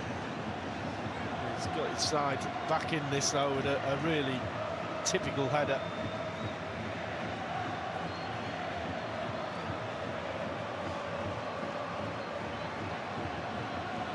Well, the atmosphere in Houston has been terrific all day. As the afternoon progresses as well, I'm sure that the celebrations for whoever is the victor will continue long into the night in this part of Texas.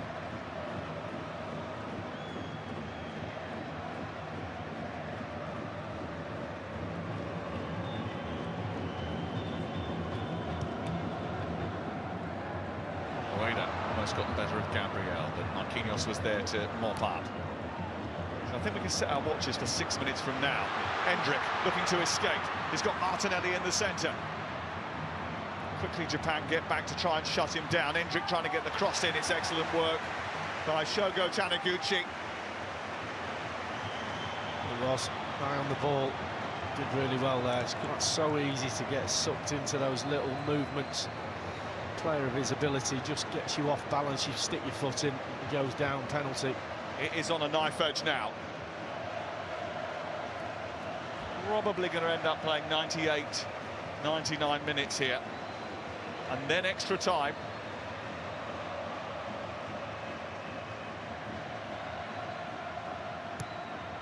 Deeper corner, Fabinho underneath it. No troubles for the Japanese goalkeeper.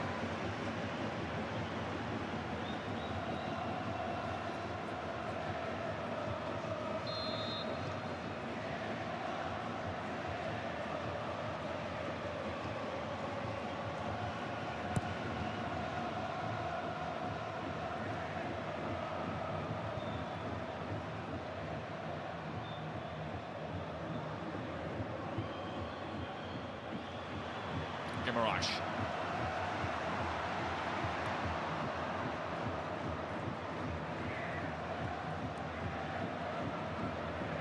Marquinhos. This is Fabinho.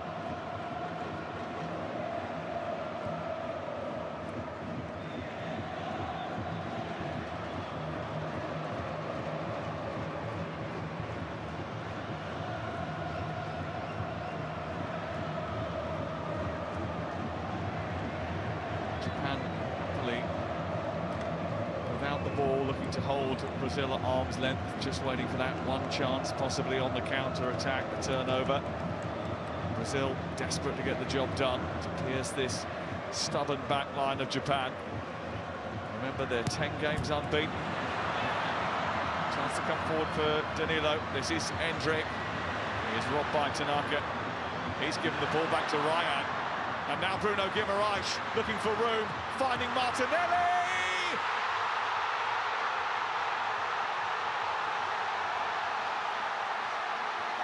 Back from behind. The boys from Brazil lead in Houston. And it's going to be more World Cup heartbreak for Japan.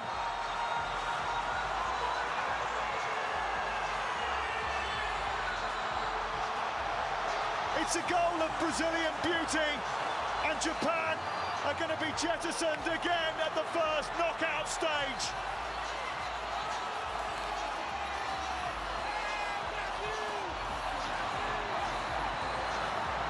Well, he's a left winger. He came on inside left because Vinicius Junior's out there, but when he gets this opportunity, look at him just holding back, doesn't close the space down. One touch onto his right foot and then just bends it into that far corner. There's a touch on it. onto the post. Can't keep it out, Suzuki. And Brazil have stole it. Lots better in this second half. Japan dropped off, played too deep, gave them too many opportunities. And finally, the yellow shirt of Brazil, 2-1 up.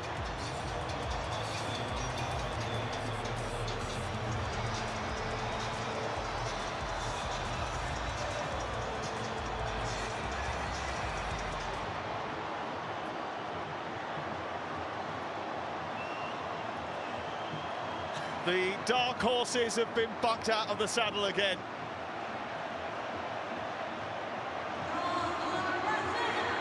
Minor off.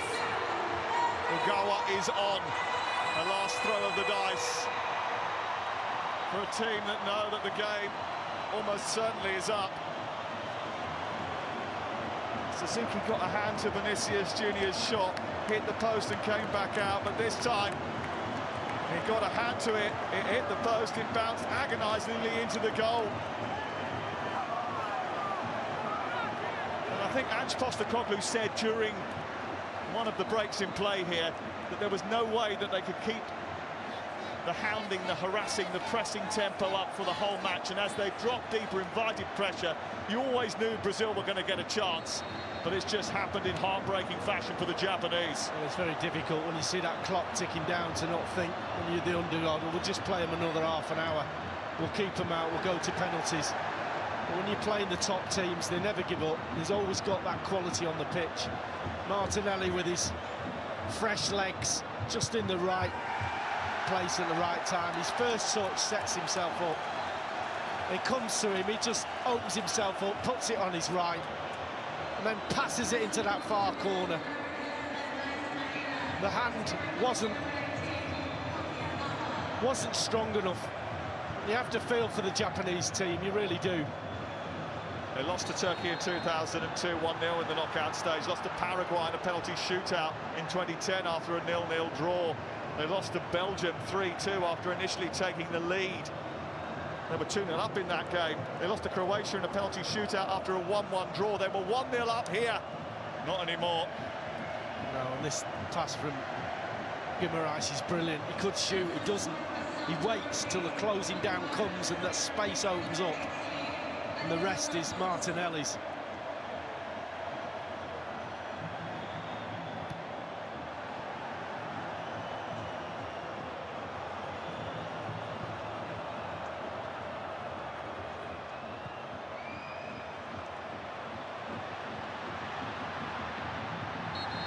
Machino trying to charge forward. The referee gives the free kick in Brazil's favour.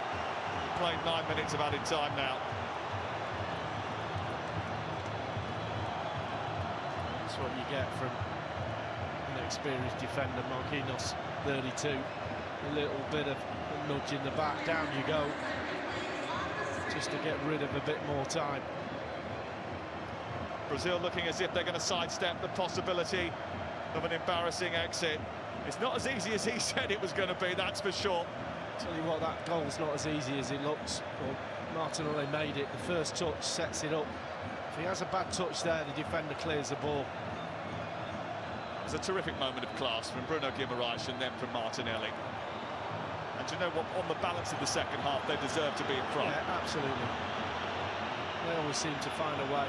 They're getting better. They'll have to play better than this moving forward, but one game at a time. And they're not the only ones to whom that description matches. One last chance for Japan. Not likely. Sugawara trying to clear the area of photographers so he can get the throw in. He's being told to go back. Machino is looking to take it. Don Carlo wants the referee to blow the full-time whistle. We've played nearly 11 minutes now of added time. Allocated 6. There was an injury and a goal. In it goes to the edge of the area. Well defended, and that's it. Well, at half-time, there were concerns.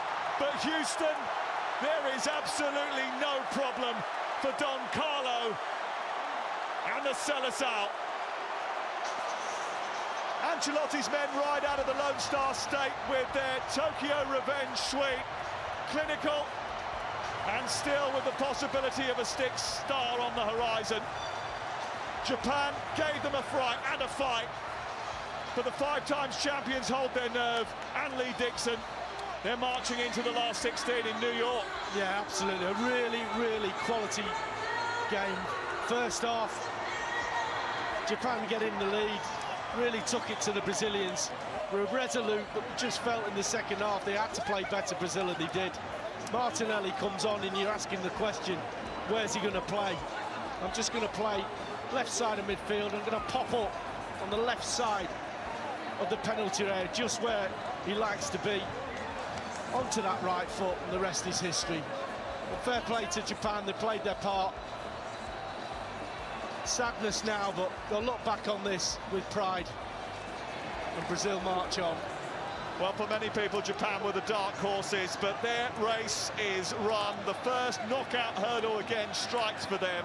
There is a lot to admire about the Blue Samurai, but that is the last we will see of them at this World Cup. Their wait for a big global moment goes on. But for Brazil, they have New York's big city lights in their sights. It's finished in Houston. Brazil 2, Japan 1. Roy, how many times do you like to say it? The very best teams find a way. That's what the Brazilians have done, haven't they? What a game. That second half I thought was fantastic. Wow. We're looking at this Brazilian team saying they're not as good as previous teams and technically and some of the attacking players, etc. Midfield, we've been critical. But I tell you what, the spirit and fight is as good as any of them previous.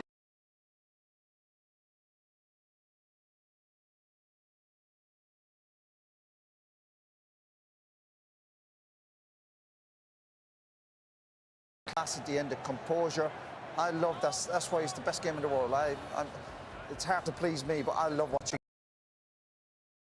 Fantastic effort. Brazil more than deserve to win.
start of the season were going to win the Premier League title, do they? No. Good point, well made. But what I would say is if you're comparing it to a Premier League fixture, I don't think that the Japanese would look at this if it was a Premier League game and would be vilified for their approach here. I don't see that being the case. I think that the best way that Japan had of winning it, where they've been able to score their goals, is to sit back, turn over possession and break quickly. And that was what they were trying to play for. Now, they didn't have any opportunities to do it, so you're more than right in saying that the game plan failed, but I don't see that an alternative game plan would have been more likely to provide success. Brazil through to the round of 16. They'll face either Ivory Coast or Norway. It could be England in a quarter-final. Long way to go before that, so let's not count too many chickens. And Jim, you and I are having a massive row here. There's only one way to settle it, and that's having an eating contest. And after me last night with the chicken wings and the rack of ribs, I think I'm favourite, very much the favourite for that. Yeah, I'll hold my hand up. Okay, you got it right. Thank you very much. We forgot Stuart Pearce was here. Sorry, mate. We've given you time to collect your thoughts on the game, listen to both sides of the argument. Where do you sit on it? I agree with Jim. I think the game plan of the Japanese was the game plan. If you've not got sensational frontline players, which the Japanese I don't think have, you know what I mean? I don't see too many of their players at the front line of their team playing at blue chip teams around Europe that are renowned as and probably their best player potentially that might have made a difference, Mitoma, was not on the pitch and available today. So I really think that might have been costly to them over time, but I think Brazil slightly edged it. They edged it because they changed their tactical approach at half-time, and in the next 10 minutes they just put the ball in the box, very agricultural, to get a foothold back in the game and an equaliser. And for me, that 10 minutes changed the course of the game. And the winner came from a mistake, Tanaka giving the ball away. And actually, after that, I thought it was brilliant. There was a little bit of genius about that winning goal, because Bruno Guimaraes just waits edge of the box. He's got the ball at his feet, and he makes the perfectly weighted pass to Martinelli, who basically stands still. Defenders around him are moving. He stands still, holds a position where he knows if he gets the ball, he's got a good chance of scoring. Controls the pass superbly and finishes as well. Keeper does his best to get to it, but can't keep it out. I actually think after the mistake, there's a lot of quality with that Brazil winner. Oh, there definitely was, no doubt about that. As I say, the pass was an excellent pass. Maybe the wing back on the right-hand side should have tucked inside slightly and read the inside danger. I think he's expecting the ball to be recycled out to the left again. That didn't happen. And Martinelli, where he done well, he's cushioned it and got his finish away nice and quickly. If he hadn't have done that, defenders would have been on top of him. And you've got to say, Suzuki, I thought, had a really good game. I think got a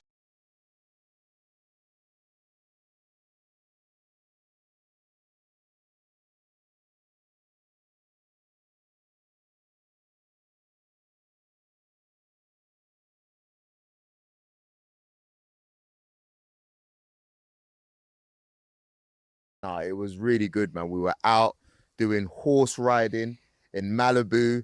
Incredible. In gardening gloves. Yeah, but that's because I was given gardening gloves, and I thought I would have better grip on the horse, and it would help me ride better. Better grip on the horse. I mean, the way you were talking about Mikel Arteta to the horse, it was reacting in a mad way, the horse, when he heard. So for you guys who don't know, so we all had our horses, right? I had a particular horse, Lucas, who he seemed to be struggling with me in the beginning a little bit. Like he was struggling. We weren't really getting the connection. So I thought maybe I should talk about Arsenal. What did you say? You sure it was him and not you? Nah, I don't know. But we finally connected. You connected with your horse, right? But I still can't believe, and I don't understand how Steve was named like the most comfortable rider out of all of us. Natural. No. Is it raining? I think it's starting. I think it's spitting a little bit. We're actually getting rained on. Feels like the UK. The sun's come out. It's raining. But you was named the best rider. I actually think there needs to be a steward's inquiry into that, because I thought I was better. We got to the top of the mountain, and you was trying to run with the horse, and he was going left, right, every way. Which man was just trying to run at the crew.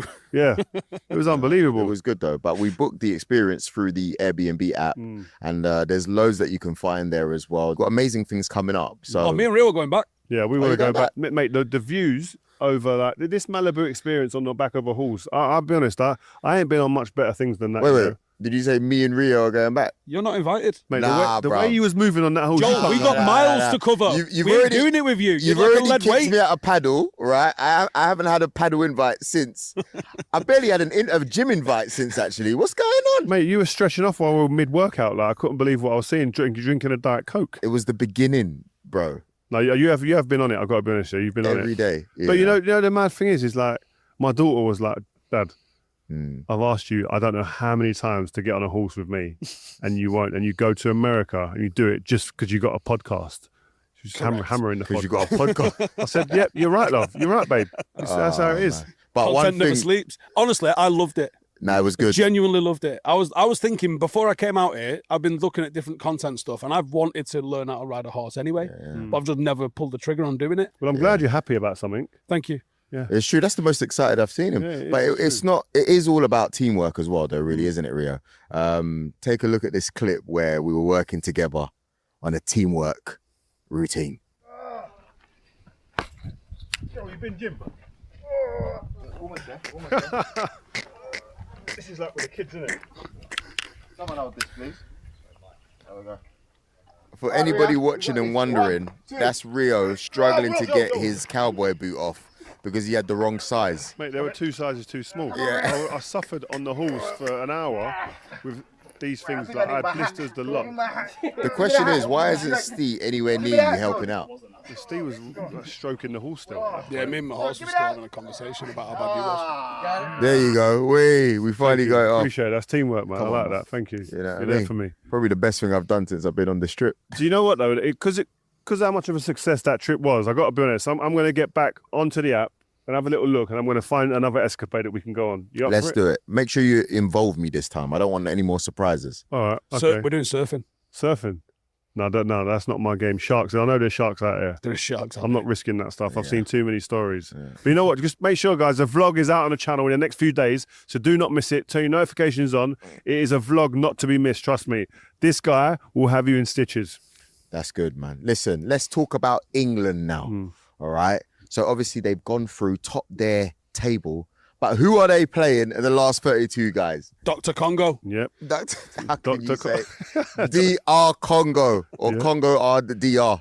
But yeah. This is massive for you personally, isn't it? Really, really big. Who are you man. supporting? I have to be honest. I'm supporting Congo in this one, you know. Is it? Yeah, because I don't feel like England need me to support them. You know, I think it's a bigger deal for Congo as a nation than it is for England. Talk us through, what does it mean? Like you're not there now, but I'm sure you've got family or friends who are in Congo now. How has it been received? It's been absolutely fantastic. This is one of the things that's given the country hope. This is the first time that they can now pour into the Football Federation as well. I don't know if you've seen like financially what happens, like, you know, teams get like 12 mil coming out the group stage. You get probably approximately 20 mil for coming into the tournament. Then you get money after every round. Now that might not mean anything to the English FA, but for Congo, it's huge. I didn't even know that you got paid at the World Cup. Yeah, no, I saw something on social media. Do you know what's a mad thing on which I'm really like excited by? 9 out of the 10 African teams have qualified for the knockout stages. Like, huge. Is it only 6 ever qualified for the knockouts prior to this, and you got 9 at one tournament? It's crazy, and I think it's testament to the African nations, the growth, and there's obviously, and there must have been bigger investment in those federations. I think a huge thing is that a lot of the players have been exported now into Europe, and they're in the European setup, which makes them more professional. They're bringing them ideas and then methods back to their respective teams and federations. And again, I think we said it on the previous pod before, like a lot of the African nations or players have always been like, oh yeah, they're physically very good, or the federation's really, really unorganized. And I think some of them still are unorganized, but the players then drive the professionalism. And I see that. And I saw Riyad Mahrez, he spoke in a press conference yesterday, spoke really well about how proud he is of the African nations, how people judge them. There's a preconceived kind of idea that they're not professional and they're not this or that. But the fact that they've qualified the way they have in the vast numbers they have, I think is a real good point in the right direction for them. And I think they're a threat to every single team they play against. Yeah, for sure. Is any of them close to winning this? Do you know what? No. I think the closest No. Team that could win it for me is Morocco. I feel like I think Morocco got a shot. They're class, man. Like I look at them and I go, no one wants. They're still not the complete package, I don't think, and they still struggle when it comes to a France or an Argentina. I think in terms of like player for player, but they could do. They could cause an upset for sure. As a team, you could see them reach the semis easily. Something. But they've already done the semis, haven't they? I don't think any of them could win it now. In the next 2 World Cups, and I wouldn't be surprised if an African team goes and wins it, But this tournament, I think Morocco and Senegal and maybe Ivory Coast could beat anyone on their day, but they won't be good enough, I don't think, to win the whole thing. But we will see, right? Speaking about the tournament, Marcus Rashford, right? In my opinion, he had a really good game. We saw him and we thought, oh, he's threatening. Now, we looked at the stats and they weren't as positive. So the stats were saying it's 2 successful dribbles from 7, 0 accurate crosses from 6 attempts as well. And he only had a single shot on target out of 5. Now, that sounds crazy, Rio, but we watched it together and we looked at it and we thought, this guy's actually putting in the works, man. He's putting them under pressure. Yeah, I think sometimes stats can skew the way things are in reality. I think that you can massage the stats to suit your argument sometimes. But I think if you're just talking about the eye test with Marcus, I think his whole energy looks much better. It looks really good. His body language is really positive. And I think what was, I think to kind of really kind of go, this is what his performance was like. For me, it was a performance that showed a lot of promise without being decisive and without being clinical. I thought he got into some really good areas. I think up until the decision-making part at the end of it, I think he would have been doing everything that the manager would have wanted, running in behind, being a threat in behind on the last man, getting to 1v1 situations. But him and Saka, both sides, it was just the end product that wasn't there this game. But I saw enough to make me still have the belief in those guys to be the ones that are going to really unlock things for us outside of Jude and Harry Kane. But you were actually praising some of his end product yesterday, because there were times when he put the ball in and I heard you say on 3 different occasions, right area, he said exactly this is, and you said right area, and you said this is what Marcus Rashford's really good at. Yeah, he's not just a person who wants to run. He has got really good delivery. He put the ball yesterday in really good areas at times. It's just that we didn't maybe flood the box with enough bodies and it just didn't fall to the right person at the right time. But sometimes if the ball doesn't land on your teammate's head, it doesn't mean it's a bad ball. I thought he had the right pass selection in those moments. Yeah, just execution and maybe not enough bodies in those areas to get on the end of things. Yeah, and I saw as well, Steve, I don't know if you saw this, but there were times where he ran at his defender. Yeah, he might not have gone past his defender all the time, but it was really positive. Did you see that? I still think that we're not seeing a 10 out of 10 Rashford in that sense in terms of his dribbling, but I thought his delivery was good. And there was a few times where I thought actually the players that he was crossing it to weren't taking up the right positions. I think we mentioned it at one point, no one was attacking front post. And then when we did, we scored. And you're like, Steve should be manager. Both the goals came from both of those sorts of crosses and deliveries. But there was quite a few times where there was like 3 players clustered at the back post. And you're like, spread yourself. Does no one want to make a run towards the front there? So for me, I've seen enough that he starts over Gordon. That's not even close to being an argument. But I still don't think he's like 10 out of 10 Rashford yet. Yeah, I mean, that's the same with a lot of the players in general. Also, he's just played against like low block twice. So it's like, that's very difficult for someone with the characteristics of Marcus. Like he shines when you do come up against a France and they put you in your own half and he's got 40 yards to run into and you stick a ball over the top. He gets it. That's what his game is. So I think that probably the Congo game as well is going to be a very similar one where he's going to be dealing with limited space and probably a fullback and a winger marking him, which is not easy. I mean, especially when you're playing against Aaron Wan-Bissaka, who knows you. Know each other. They know each other well. He's going to be on you like, you're going to have to drag him all over the place to get away from him. Rio, Jude Bellingham, how effective is he as a number 8, or where is he the most effective? Should I ask? I just think because he's so talented and he's got such a great mentality. I don't think it matters. I think it's like who else is better fitting around that. So who else is more effective in the 8, or is the next person more effective as an 8 or as a 10? And whatever the answer to that is, you put Jude there in the opposite place. So if you think the number 10 you're going to bring in has more impact than the number 8 that you're going to bring in, you play Jude as the 8. And I think that's the way to do it. And I think Morgan Rogers, unfortunately, I thought he was quite ineffective in the game. Yeah. He did set up Harry Kane's best chance, to be fair to him. But he didn't really make the performance that we've been seeing for Aston Villa. But I like Jude in the 8. He's all action. I think he's a real. He has got the box to box in him, and he showed again as a number 8. He can still score. He can still assist. So for me, I'd be looking at the number 10 role, and like, is that now an opportunity for Eze to come in that role? Which is true, but then it really muddles things up, because then you go, well, where's Declan Rice going to play? Because Anderson was really good yesterday. Won every ball. I thought he was brilliant as a 4, commanding. He looks like a player that's just signed for Man City for £130 million. But then that's when you go, okay, well, if that's the case, then Declan comes back in as the 8 and Jude goes to the 10. So I think what it's posing is posing good questions for the manager. I don't think it's entirely opposition dependent, though. Yeah, I agree. Because I think against the Congo, I don't need Declan Rice and Anderson.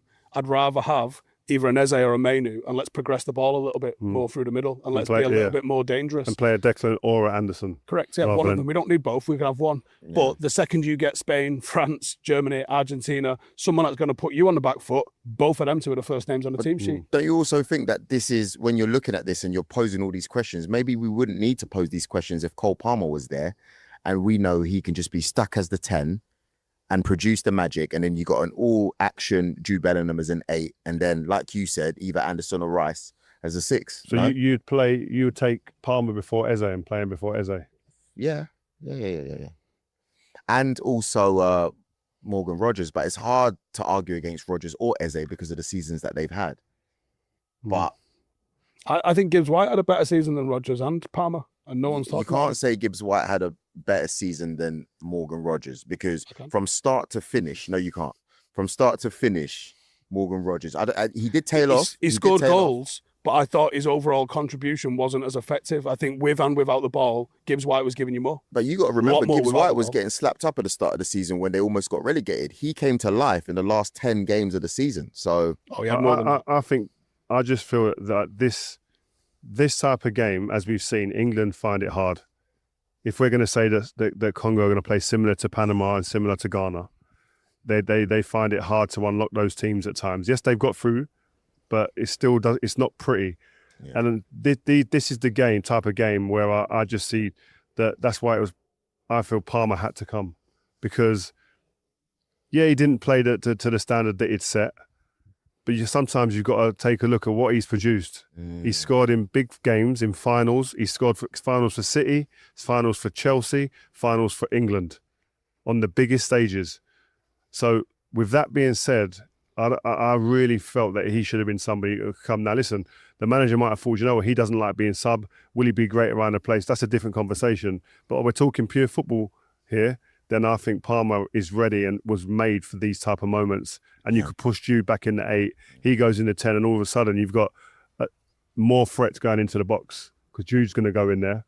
Palmer's going to be in and around it to back up Kane, and either winger on either side will jump in as well. I'm not trying to dream too much, but England do need to be careful here, because Congo are known for getting the 1 or 2 goals and locking up.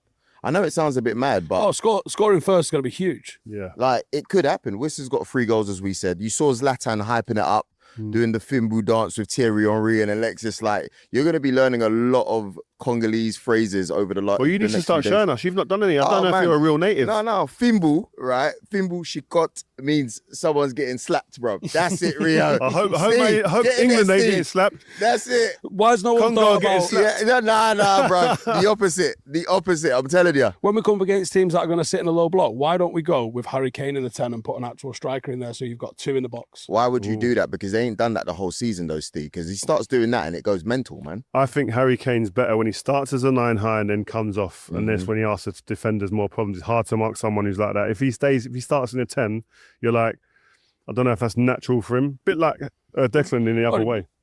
Tell him he's a 9 and play with 2 9s, because he will naturally just come off anyway. Yeah. And I think he comes off, and then you've got Watkins, and then you've got one defender then's going to go, do I stay and hold so we're 2v1 against Watkins? Or do I follow him in there and leave Watkins potentially to run off the defender behind me? And I think you cause them all sorts of problems. I get that, but then like we had a legend on the show yesterday, and in Thiago, he came into the... Mate, you're just saying it casually. Guys, the next meet is a mad one. Oh, and organising half an hour, by the way, as well. It's a mad one. Like, literally, like, coming round, all right, cool. Yeah, and he just drove by to see Rio, like... Yeah, last minute. He said, lads, I can do it at 6:30. Are you ready? He said, look, we've got 30 minutes to prepare, but we got a great team behind Shout out the cameras. to the team. So it was good, man. But the insight he gave us, man, was like what he spoke about with Messi. Like, guys, just if you just want to hear that alone, it's worth tuning into that. Spoke about what happened with United. Yeah, what happened with United when I was speaking to him about coming to Manchester United. The reason why he didn't come. Lamine Yamal. Like, he's coached Lamine Yamal. He's trained with Lamine Yamal. Like, what he says about him. And I don't know. Listen, there's been a few love-ins. Jude and Morgan Rogers having a love-in about Henderson. But I don't know if the loving gets any more stronger than what he has to say about Henderson. I've actually got a clip for it, so just watch this, guys. There's a big talk about Henderson. Why is he there? Why not? Why do you think he's in the England squad now? He makes all the players better. If you are going to national teams, it's because your standards are high. And he doesn't allow any of the players get below their standards. That's why Bellingham is performing better. That's why Harry Kane is still there in his level. That's why Anderson now is in the midfield with his help, is performing as he has been ever in football. So this kind of play you need in the team. You think Jordan's behind that? I think Jordan is behind everyone because he wants that his team make it better for good. That is a massive statement. Like, if Steve ever thought Madam come on the show and be so wrong. Yeah. Harry Kane's playing this well because Jordan Henderson's there. Cool. Are we just ignoring the fact he's got 70 goals this year? Nah. When Thiago speaks... Thiago, lad. When Thiago... Rio, have you ever seen me more excited to see someone? I came in late, he was like flustered. a kid. He was a kid, man. Thiago, can I get a picture, please? I'll tell you what a player he was. Oh, great. The mad technician. We were talking about the technique on him yesterday before he came. It was unbelievable. If you're a young player that is like plays in midfield, you want to see how he takes it on a half turn and gets it moving forward. He's unbelievable. Like one of the best at it. No, Steve still refused to take a picture of him. Yeah, Liverpool player. Play for Liverpool, you know the rules. Liverpool. Anyway, kept it real. You know what, there are rules. I didn't write the rules. But you know what is what he was saying is like, it took me back to when I played and was in squads. I don't think people understand the importance sometimes of the guys that aren't playing, that are just in the squad. And every squad has players that don't actually get on the pitch. Those players need managing. Those players need like inspiring on a day-to-day basis because it can get low. I was at my 98 squad when I went with England. Loads of players didn't play. Big experienced players didn't play, and they weren't great around the place. And you can't have that. You need the ambience to be really good. The environment has to stay positive. So when you're winning or you get through to the next round, you can't have half the squad or 3/4 of the squad jumping around but looking over there and there's a couple of them just sitting there going, yeah, but I'm not playing, Jesus. You need them guys being the loudest cheerleaders. Without going and blowing anyone up here, like unless you want to. What exactly is the player that's expecting or thinks he should play and not getting a sniff? What are they acting like in the camp where you say that they're disruptive or they're not? It's not good. No, it's just there is a mood change. Do you know what I mean? There is like a sulk in a way at different levels. Some sulk more than others. Like Martin Keown didn't play. Les Ferdinand didn't play. And the manager, when we went out, had to speak to him, and Glenn Hoddle spoke to him, but they weren't happy at all. And they show it. But big players. There's subconsciously. Sometimes they're not even intentional with it. They don't even mean it, but they can't help it. These guys... Shoulders are telling. Yeah, all of these guys play and start for their teams. Top goal scorers in league, some of them, not getting on the pitch. Most important members of their squads, they play in, week out. Like, you've got to manage those guys. And that's where someone like Jordan Henderson comes into play, where he can help, beyond the management, talk to these guys in their rooms, drive the training session the day after a game. Probably one of the most important sessions in the World Cup is the day after the games. The players that didn't play and didn't get on the pitch, they train. They've got to stay sharp. They've got to stay fit. They've got to stay inspired to train. Sometimes you need a player to be driving that. Jordan Henderson will be that guy in that session. But you've spoken to us about Roy Keane at Manchester United being the person who drives the standards. You always say that, drives the standards. Internationally, though, who were the players or who was the player that drove the standards the most for England? The training sessions weren't what let England down. It was the games. Okay, so going back, you wouldn't say that there was one person that drove the standards high for England training session? No. It was, like at United, like you said, Roy Keane. At United, it wasn't only Roy Keane who drove sessions. Roy Keane would put demands on people and would pull people up. But in terms of standards, Scholesy was the best standard setter in training in England. Because you say when you played with him or Giggsy, you never lost. Yeah, in Man United training, Scholesy was the best trainer most days. Giggsy's standards were always high. Like, I can go through so many, Michael Carrick, always high standards. Do you know what I mean? Wazza was a poor trainer most of the time. You get him in a game, unreal. Carlos Tevez, not great in training. Wouldn't want him on my team. Same like Wazza, I'd rather not be on their teams. But them two would be two of my first picks come Saturday. So, but only a few people can do that. I couldn't be like that. I couldn't train below par all week and then just switch it on at the weekend. When you say they didn't train well, mate, poor. Lack of effort or lack of ability. Carlos Tevez would rather not even put his boots on during the week, yeah? But come Saturday, them boots are done up and my man's doing wheel spins everywhere because he's just chasing people. I heard laces weren't even done. No, he'd rather sit in and have a massage. Wazza, he'd try. Like, can't shoot, can't pass. Yeah, Wazza will be trying things and just like half messing about at times but it just weren't clicking for Wazza most times in training. Every now and again he'd do some madness in training, right? But then half the time you go, I just don't want him on my team. I'd ask Carlos, I'm not on his team, am I? Is there a player? But come the weekend, Wayne Rooney, last pick. Mate, you having that? But come Saturday, these two guys and others, you go, I can't not have them on my team. They're too good. Look, I don't want to think too far ahead. England, if they beat Congo, Mexico could be awaiting in the next round in Mexico City. Now, that's a lot of fans over there. Do you know what I mean? I mean, since you've DJ'd in front of 30,000 Mexicans, you've been worried about this one. Yeah, I mentioned it because I think it's like I always thought I don't never want to play against the home nation because the support they get in the stadium, and you can't underestimate what that support means. That we always talk about the 12th man. It's a real thing. That's why playing away in games in your domestic leagues is always more difficult than playing at home.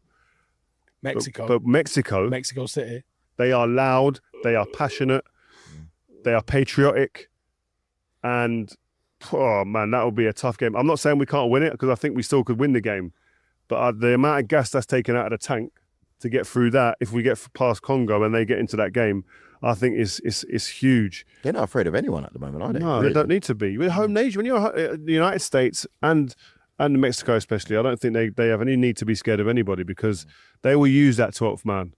And that gives you energy, man. When your team's roaring, you're getting roared on by a whole nation at home. We see what that's like when we had the Euros. Yeah, we didn't win it, but we went beyond what people thought we'd go. Yeah. You need it. And that crowd in Mexico City will be outrageous. And guys, you've got to remember, our DJs in front of 30,000 of them. I know these things. I know what they're really like, yeah? Listen, this is where it gets interesting. Knockout rounds. You said it yourself. It's not how you start, it's how you finish. Because in the next round, you've potentially got Spain versus Portugal, France versus Germany. How different is it from group stages? Well, this is where the tournament really heats up, and this is where it's the business end. And like the teams that can manage the emotions of these games, and there's some teams and there's some players who tighten up in these moments when it's knockout football. In the league, in the group stage, it's like, well, I've got another game. We can afford to drop points here, especially with the more teams in this tournament now. But I'm telling you, you're going to see. We've seen some real free, kind of open style of football at this point. Up until this point, I think the amount of goals drops off a little bit as we now start going through the tournament because there's more at stake, and that means more tension.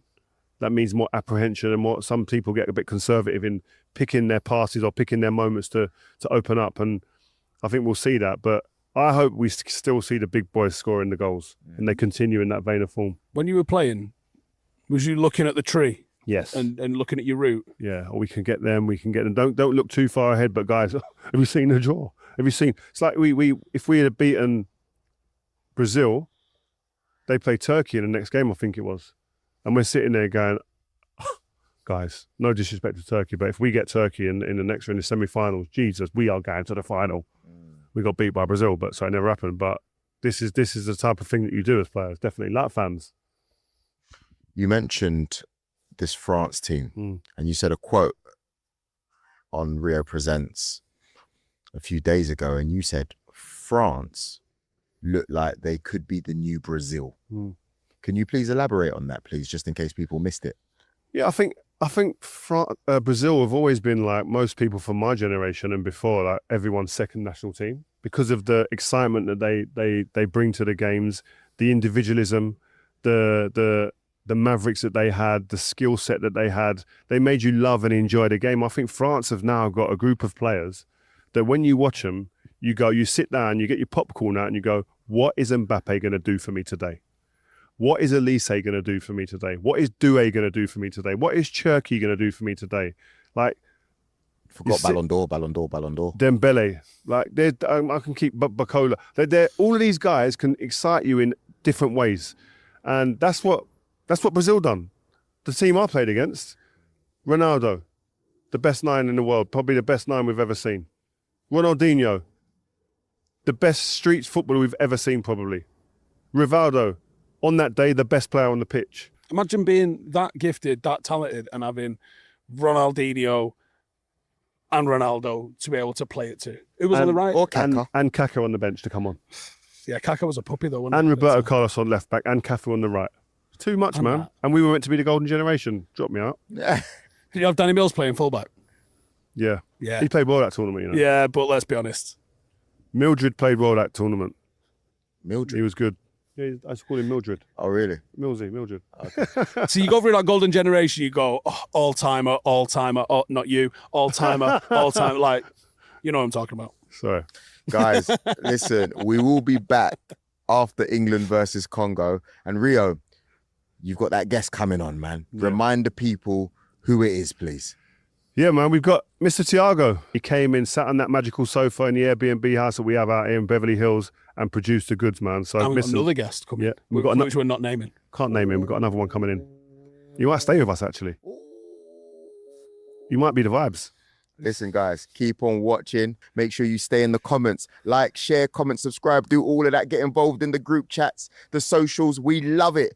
Myself, Joel Bayer, Stephen Howson, Rio Ferdinand, signing out. We will be back soon. Peace.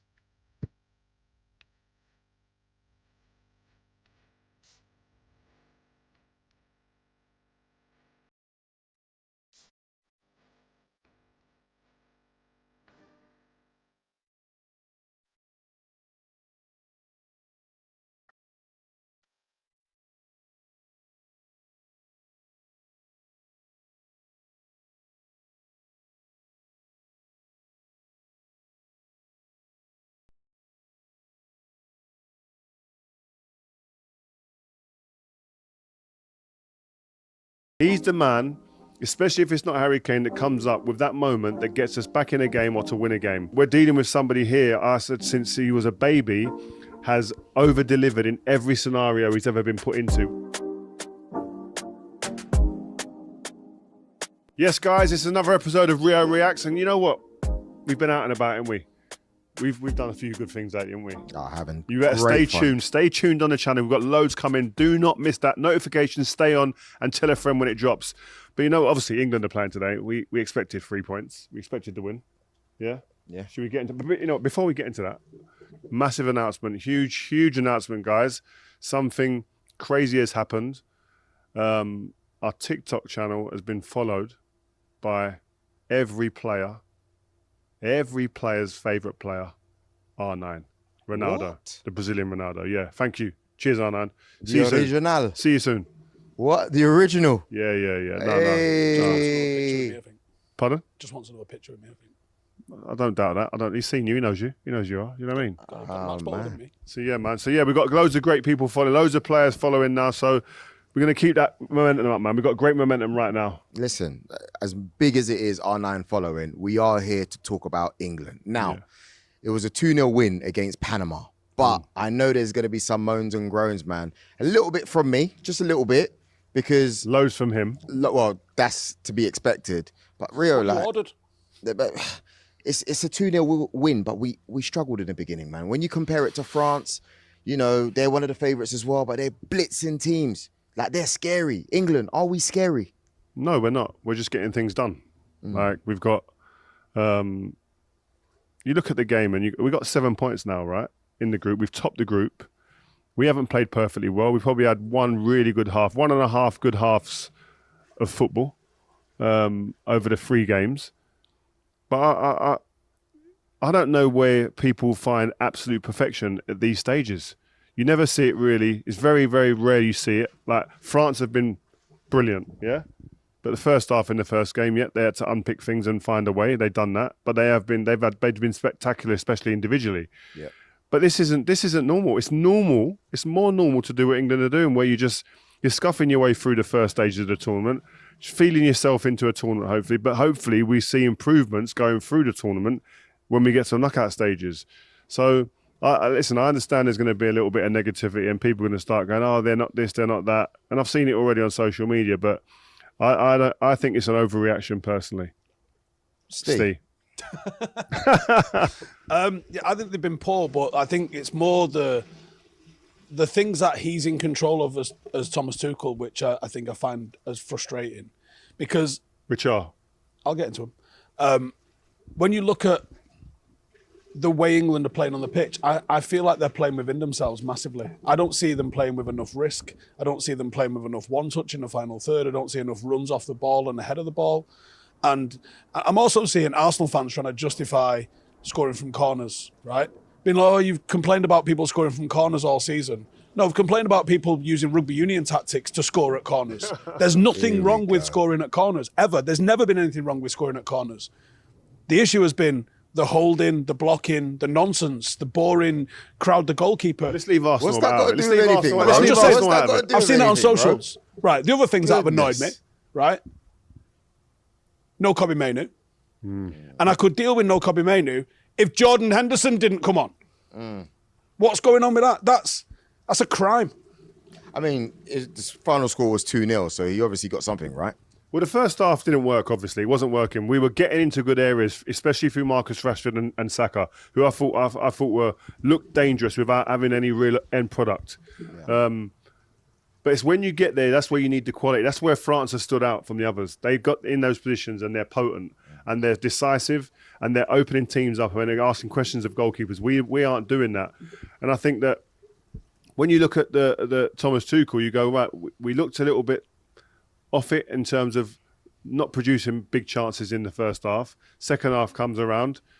Can you give him the credit, or do you go Jude Bellingham steps up? Was it Jude Bellingham? Was it the superstardom of Jude Bellingham that took over the game with his goal from a set piece, but also his assist for Harry Kane? Because we've seen far too many times, even for Real Madrid, but also now for England in tournaments. Yeah. He's the man, especially if it's not Harry Kane, that comes up with that moment that gets us back in a game or to win a game. And again, I go back to the point before the tournament. I saw far too many people doubting the need for Jude Bellingham and his team, saying that other people, no disrespect to any of the other people that were named, but we're dealing with somebody here, I said, since he was a baby, has over-delivered in every scenario he's ever been put into, whether it be making his debut at 16 years old, if it might have been 15 or 16 years old for Birmingham, then making a huge decision early in his teens still to go to Dortmund, becoming the main player there, then going to Real Madrid in his first season, winning the Champions League, winning the treble. I done a call the other day with Tony Cruz, and he said, I got one season to play with Jude Bellingham, but he absolutely over-delivered in every department when I got to see him up close and personal. We won a lot together, and what he does puts him at the forefront of being one of, if not the best midfielders in the world. That's what Tony Cruz said. And when someone like that's talking, who's lived and breathed, been at close quarters with a kid like that, and won things, you have to now start taking that seriously. So all those people saying that, Jude shouldn't play for England, he shouldn't start, need to go and wash their mouth out with a big bar of soap right now. You only get that in England, you know that. Like, you only get that with our press and our media. Yeah. Because in any other country, you ask Spain if they would want to if they don't want him in their squad. You ask Brazil, you ask all these other teams, you ask France. Jude Bellingham's like one of the, if not the first name on the team sheet. Where are you seeing people saying that he shouldn't play? Because he's not the one I'm seeing people whinge about. No, there was a lot. Not now, before but the start of the tournament, there was a lot loads of of people saying, and you shouldn't play. And especially when he was going through, it looked like, you know, him and Tommy T, it wasn't really going down well in the beginning. You was getting a lot of it, bro. It was shocking. But yeah, like you said, Rio, his impact is crazy. The bicycle kick as well, at the Euros in Germany, you know, getting him out of trouble. You also, what do you think? What is it about him though? Like, you're saying he should be starting. What is it about his character? There'll be more technically gifted players than him at the World Cup. I could probably name 10 of them at the World Cup, right here. Even more probably, right? Technically gifted. Football's not just about technique. Football's about timing. It's about moments. It's about mindset. It's about mentality, character, personality. Everything that you don't associate with a football in any other world means massive amounts on a pitch. And he has all those elements mixed in together because, again, it's all right sitting here going, oh, he's great with the ball in training, he does this. But when it gets into the big moments, I've said this so many times now, his shoulders go back, his chest comes out, and he starts looking around and says, right, guy, who's going to give me the ball? When that moment, I want to be the guy. And he doesn't hide. And that's, like I say, his number on his shirt gets bigger. He don't hide.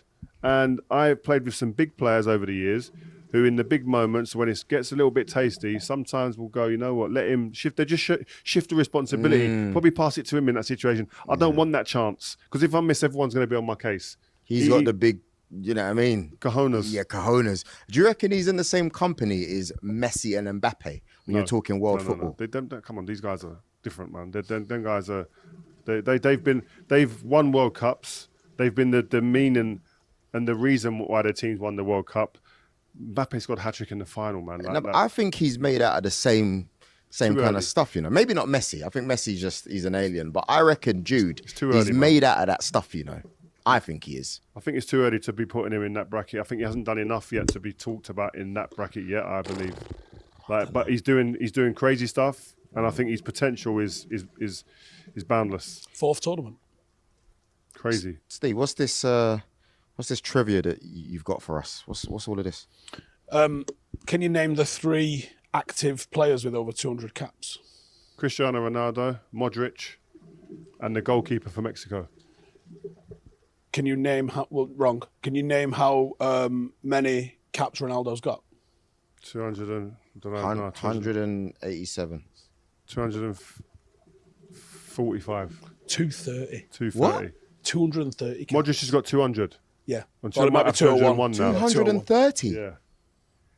Cristiano's got more appearances than some people have, like strikers have goals in their career. Cristiano's got more goals from 30 plus than most people have got in their whole careers. Yeah, than almost plus. The other one's Modric. Yeah, I said Modric. Oh, sorry, Messi. Oh, Messi. Oh, how much has Messi. he got? Why didn't I get that? I think he's on 202. No, the Mexican goalkeeper, excuse me, the Mexican goalkeeper's played in 6 tournaments. He equalled the record with Ronaldo, didn't he? I don't know how many caps he's got. I would have said Messi, sorry about that. There's another guy with over 200, he's a Q80 guy, but he's retired now, yeah.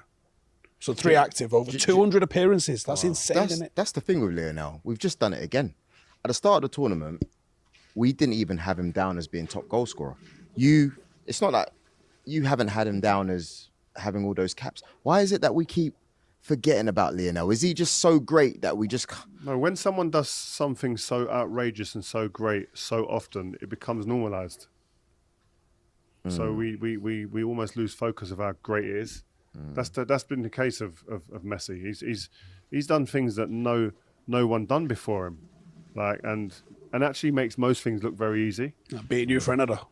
Yeah, he didn't actually beat me for the header. I misjudged his position and the quality of the guy on the ball, which was Xavi. So he technically didn't actually beat me in the air. The ball beat me. I get you. But obviously now, England topped the group. Yeah. Croatia finished second. Ghana are third, right?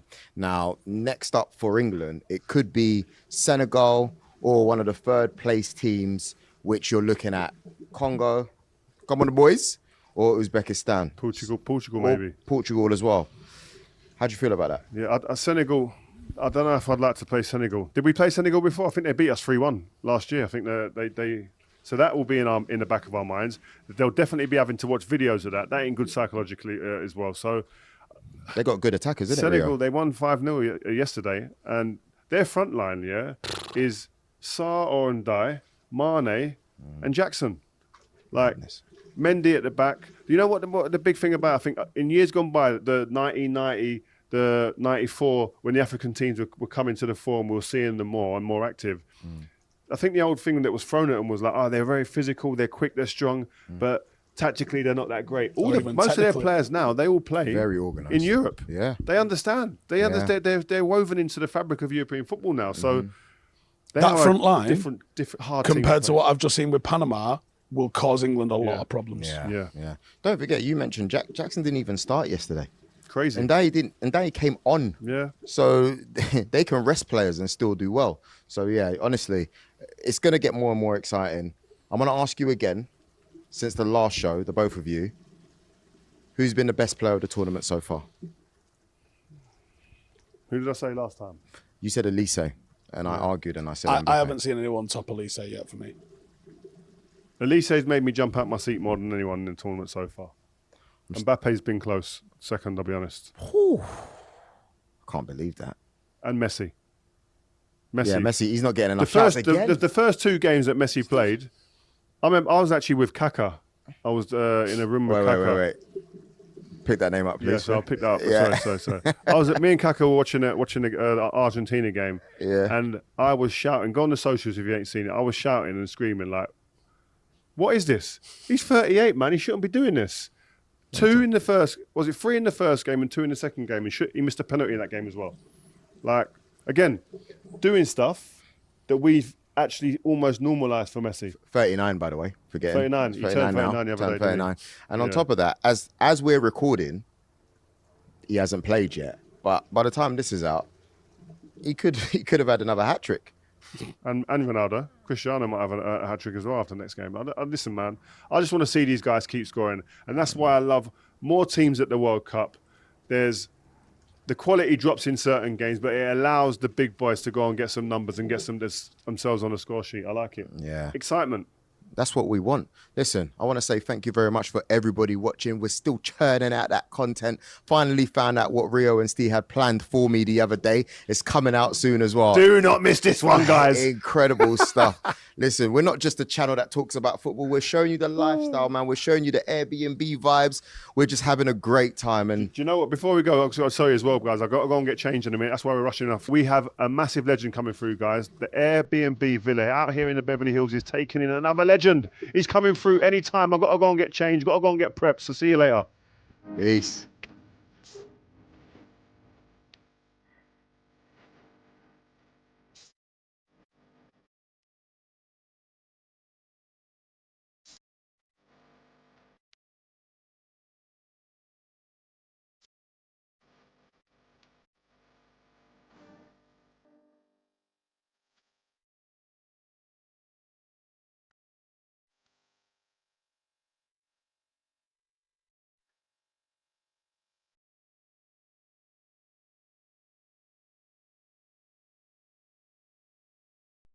In the last few moments, it's now official, and you heard Will in his bulletin there. Manchester City are delighted to confirm the appointment of Enzo Maresca as manager. He takes over, what a daunting task, from Pep Guardiola.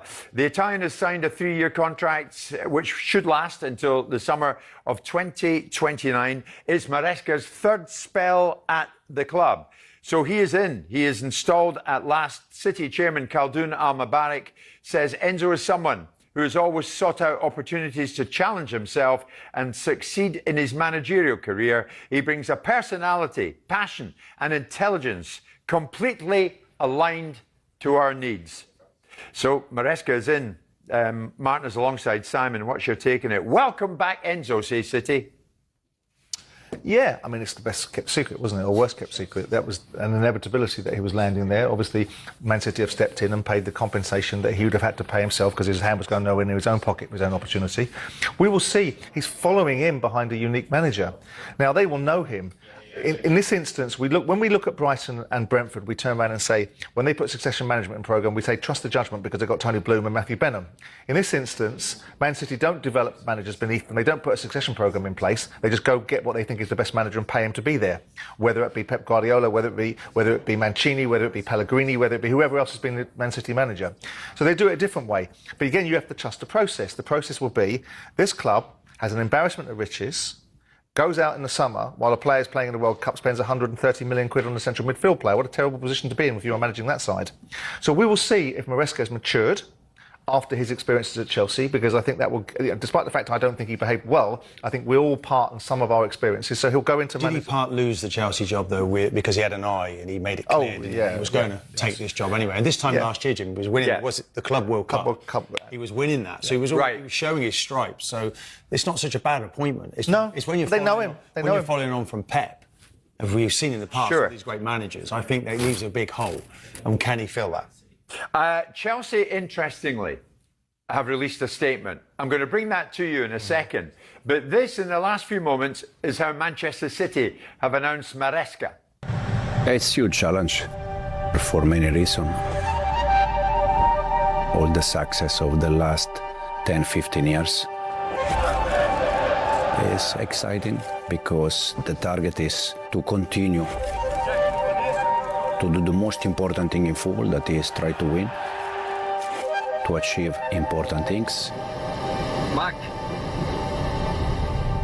I still remember that season for the trophy that the club achieved, but also for the entire experience. Me and my family, we like a lot Manchester as a city. We feel very good in the 2 years we spent here. I remember the environment inside the stadium, the way the fans, they try to push the team. I don't have any doubt that they're gonna support the team and they're gonna support the new manager. Come on, City.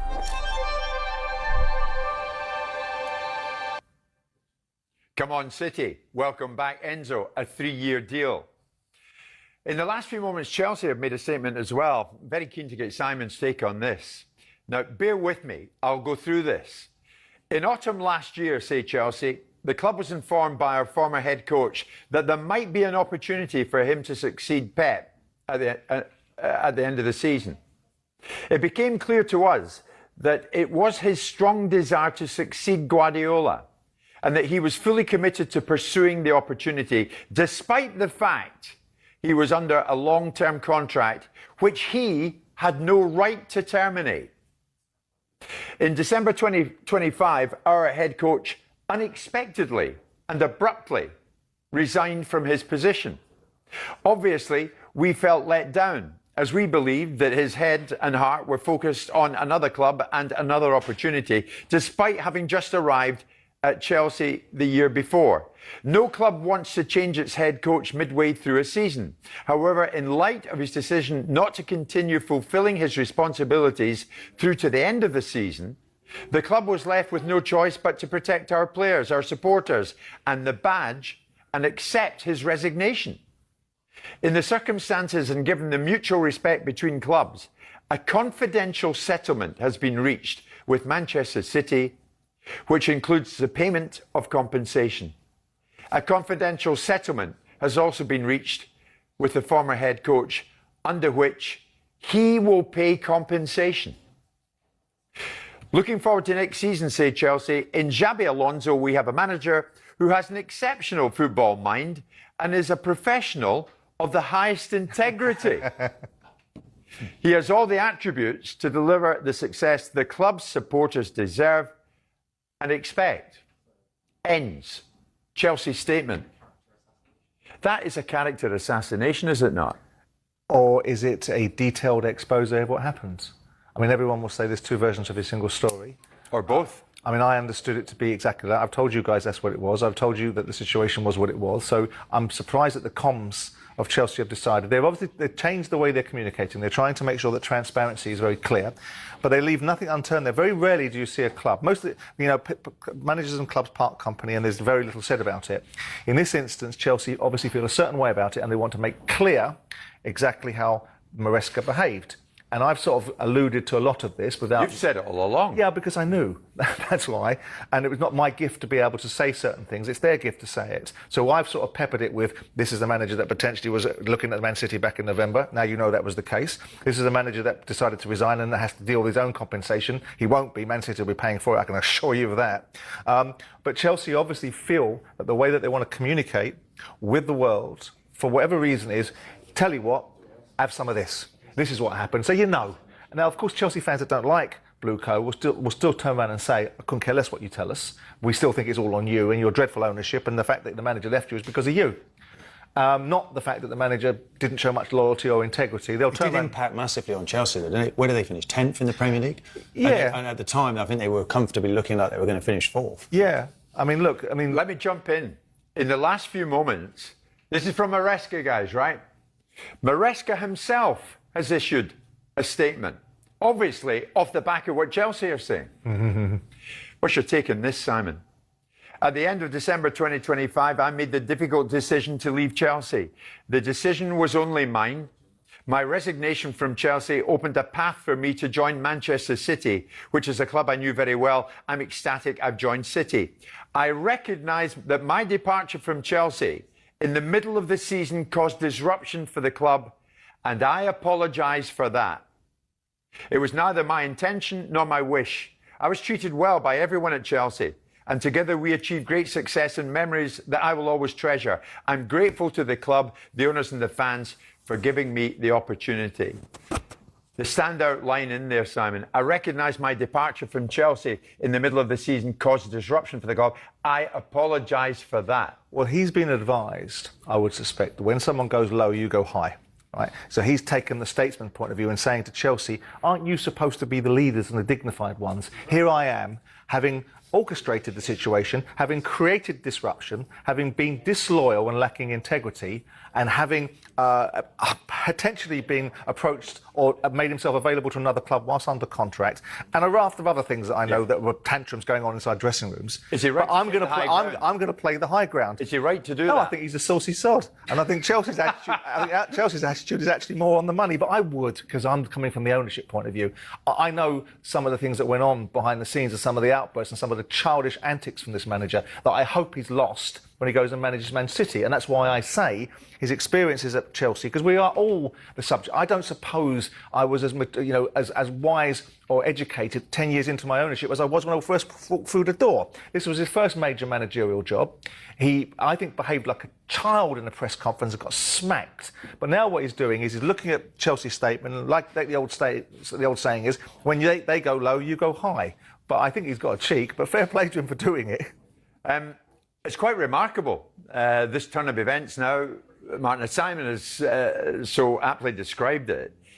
And he's had to, it's an unusual set of circumstances that a manager goes to a club but has to apologise for the way in which he left the last I think there's a lot of animosity towards him. And the wheels for Chelsea did pretty well come off. And showing the importance of a very good manager. But it was a very young group of players, Jim, that were impressionable. And maybe now I think he tries to put a lid on it.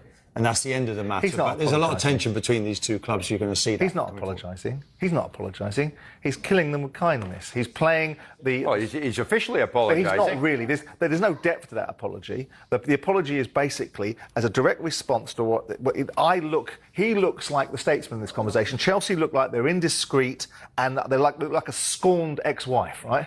He doesn't. He looks like somebody that, well, you know what? I recognise I could have done better. I recognise I could have behaved better. Does create a question mark around him though as a manager? And will he, when will he do it again? When things go wrong at Man City, where's the next Real Madrid? But he's gone to the mountain. He's gone to Mount Olympus now. He's gone to the top of the tree. Right. He's gone to one of the biggest, richest clubs in the world. Where else can he go from here? Madrid, I suppose, or something of that nature.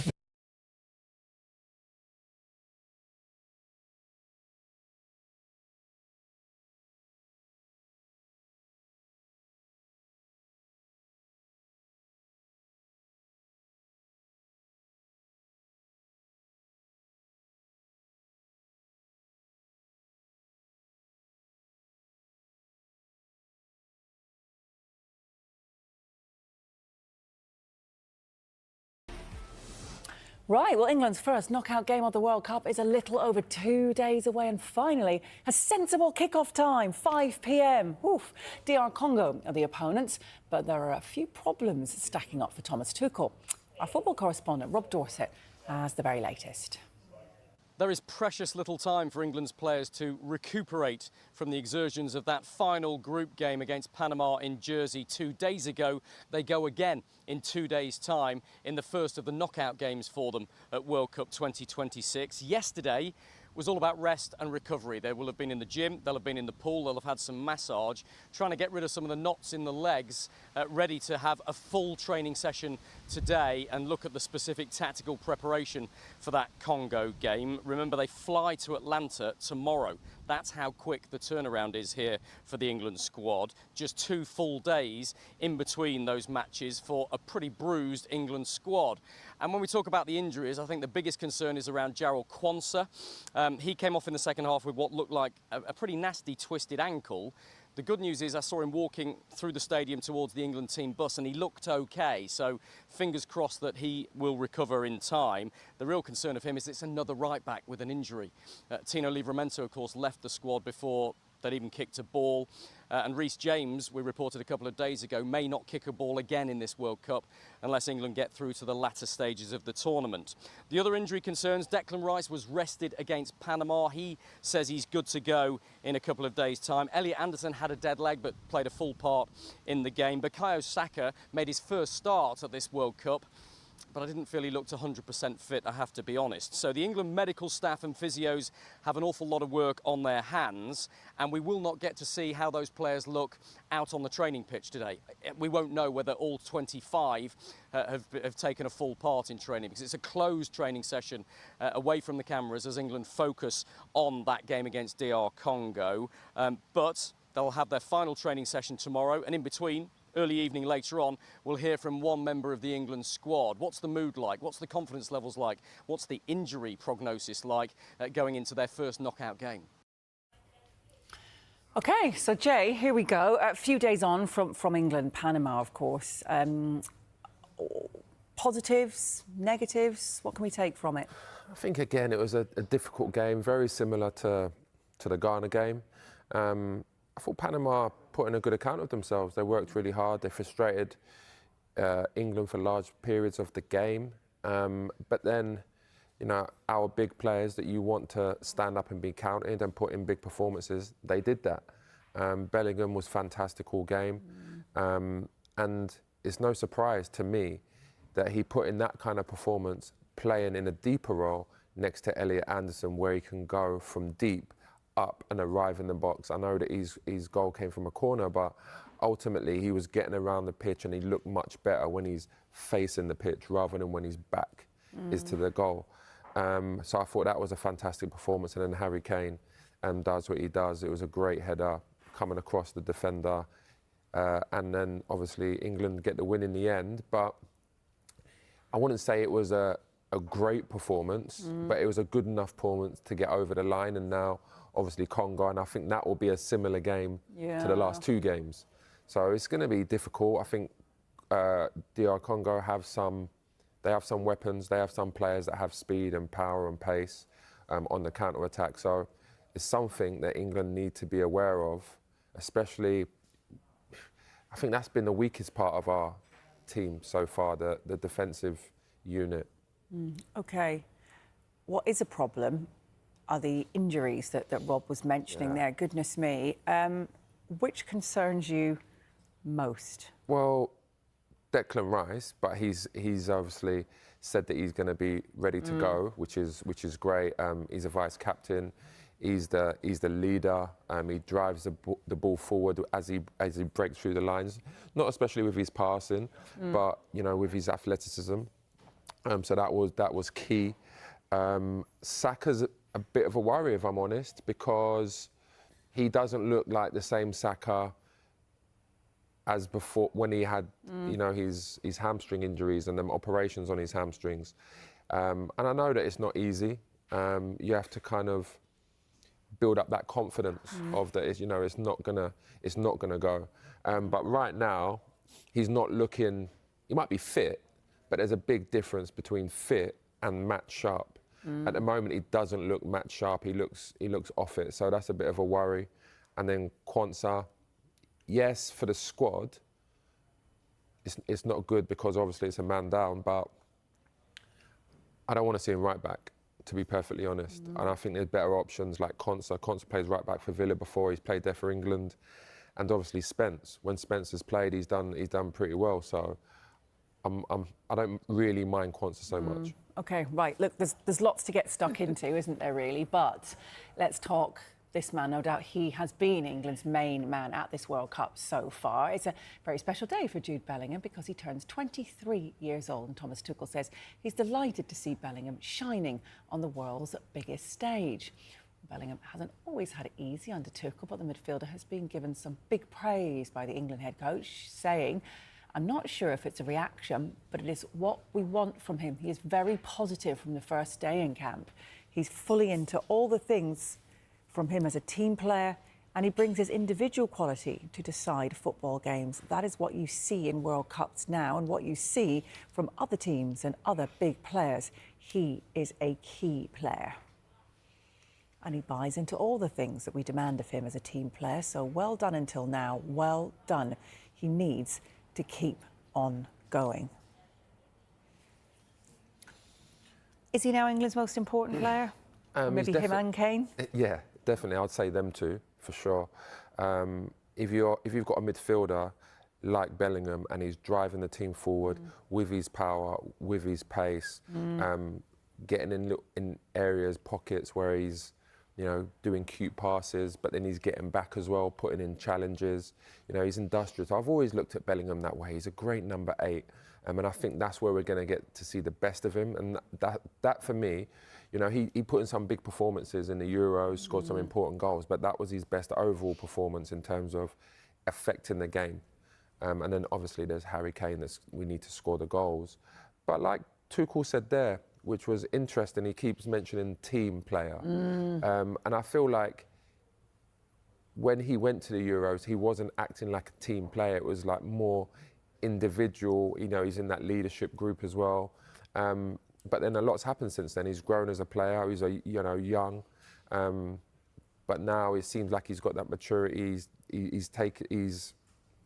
His reaction to what Tuchel has said has only improved him, but it's helped the team as well. So what I'm seeing there from Bellingham was fantastic. And then it gave the opportunity to Morgan Rogers as well to play as that number 10. And I thought it was just a better blend. I think the problem that Tuchel is going to have now is, does he play Declan Rice or Elliot Anderson alongside Bellingham, or are you going to put him back in that number 10 position again? Yeah. Problems stacking up from Thomas Tuchel. Our football correspondent Rob Dorset has the latest.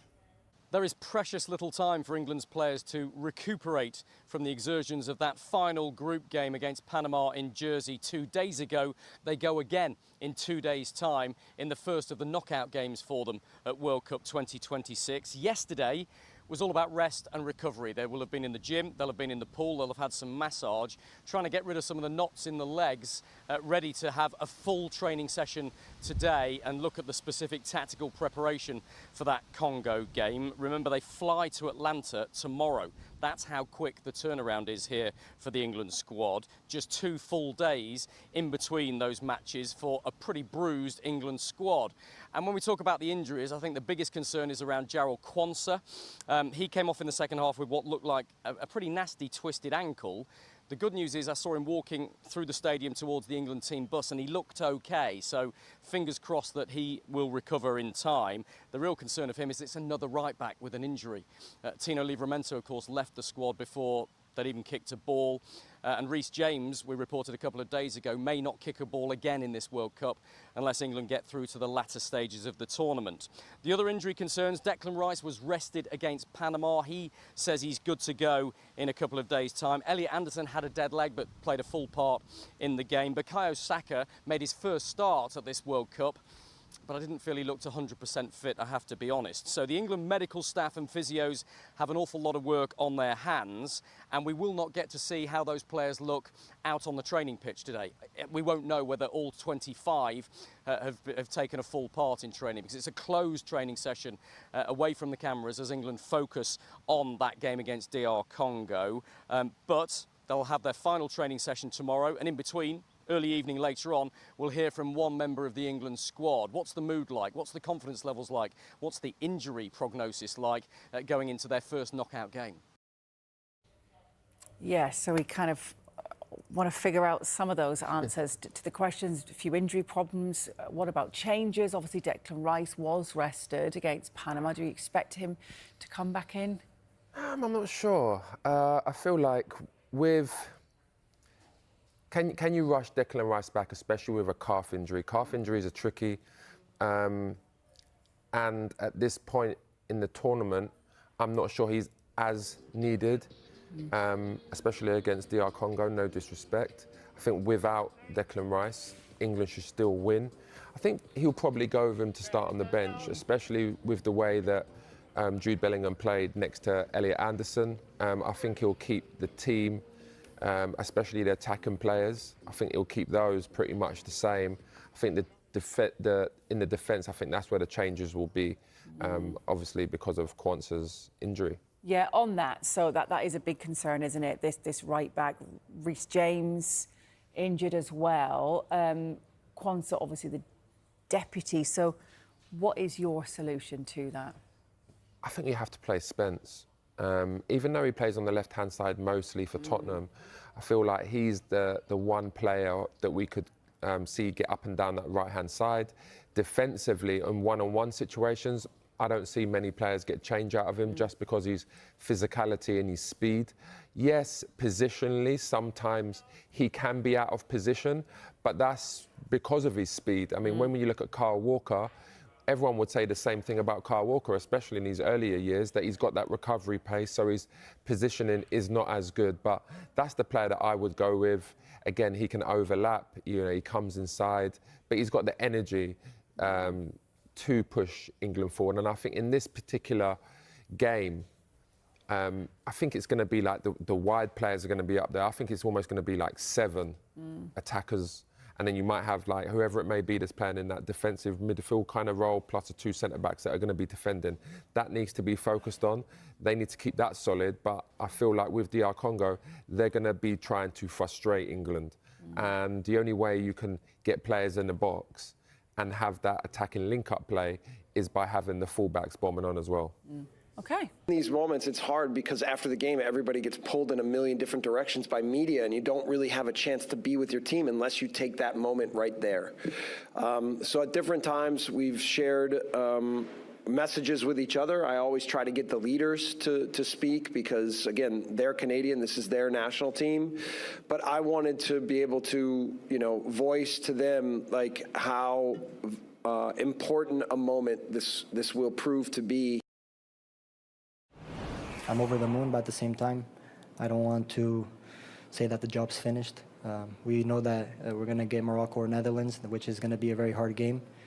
And we hope that when they saw the game back home, that they felt that, you know, next week, the game is going to be very tough for them, and that's what we want. Now, despite their elimination, South Africa head coach Hugo Broos says he's very proud of the achievements of his squad. The 74-year-old had been clear before the tournament that it would be his last as a head coach for South Africa, but he hasn't ruled out continuing with the squad in some capacity in the future. We don't have to be too much disappointed again. What we did was good, and I'm very happy, I'm very proud of my team. I said always, yes, this is my last, and it is my last World Cup, that is for sure. But yeah, what will happen in the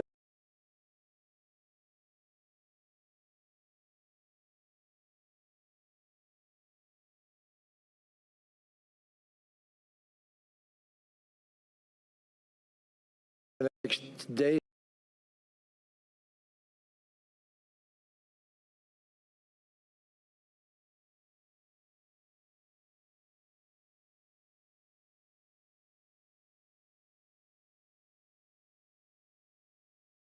and weeks.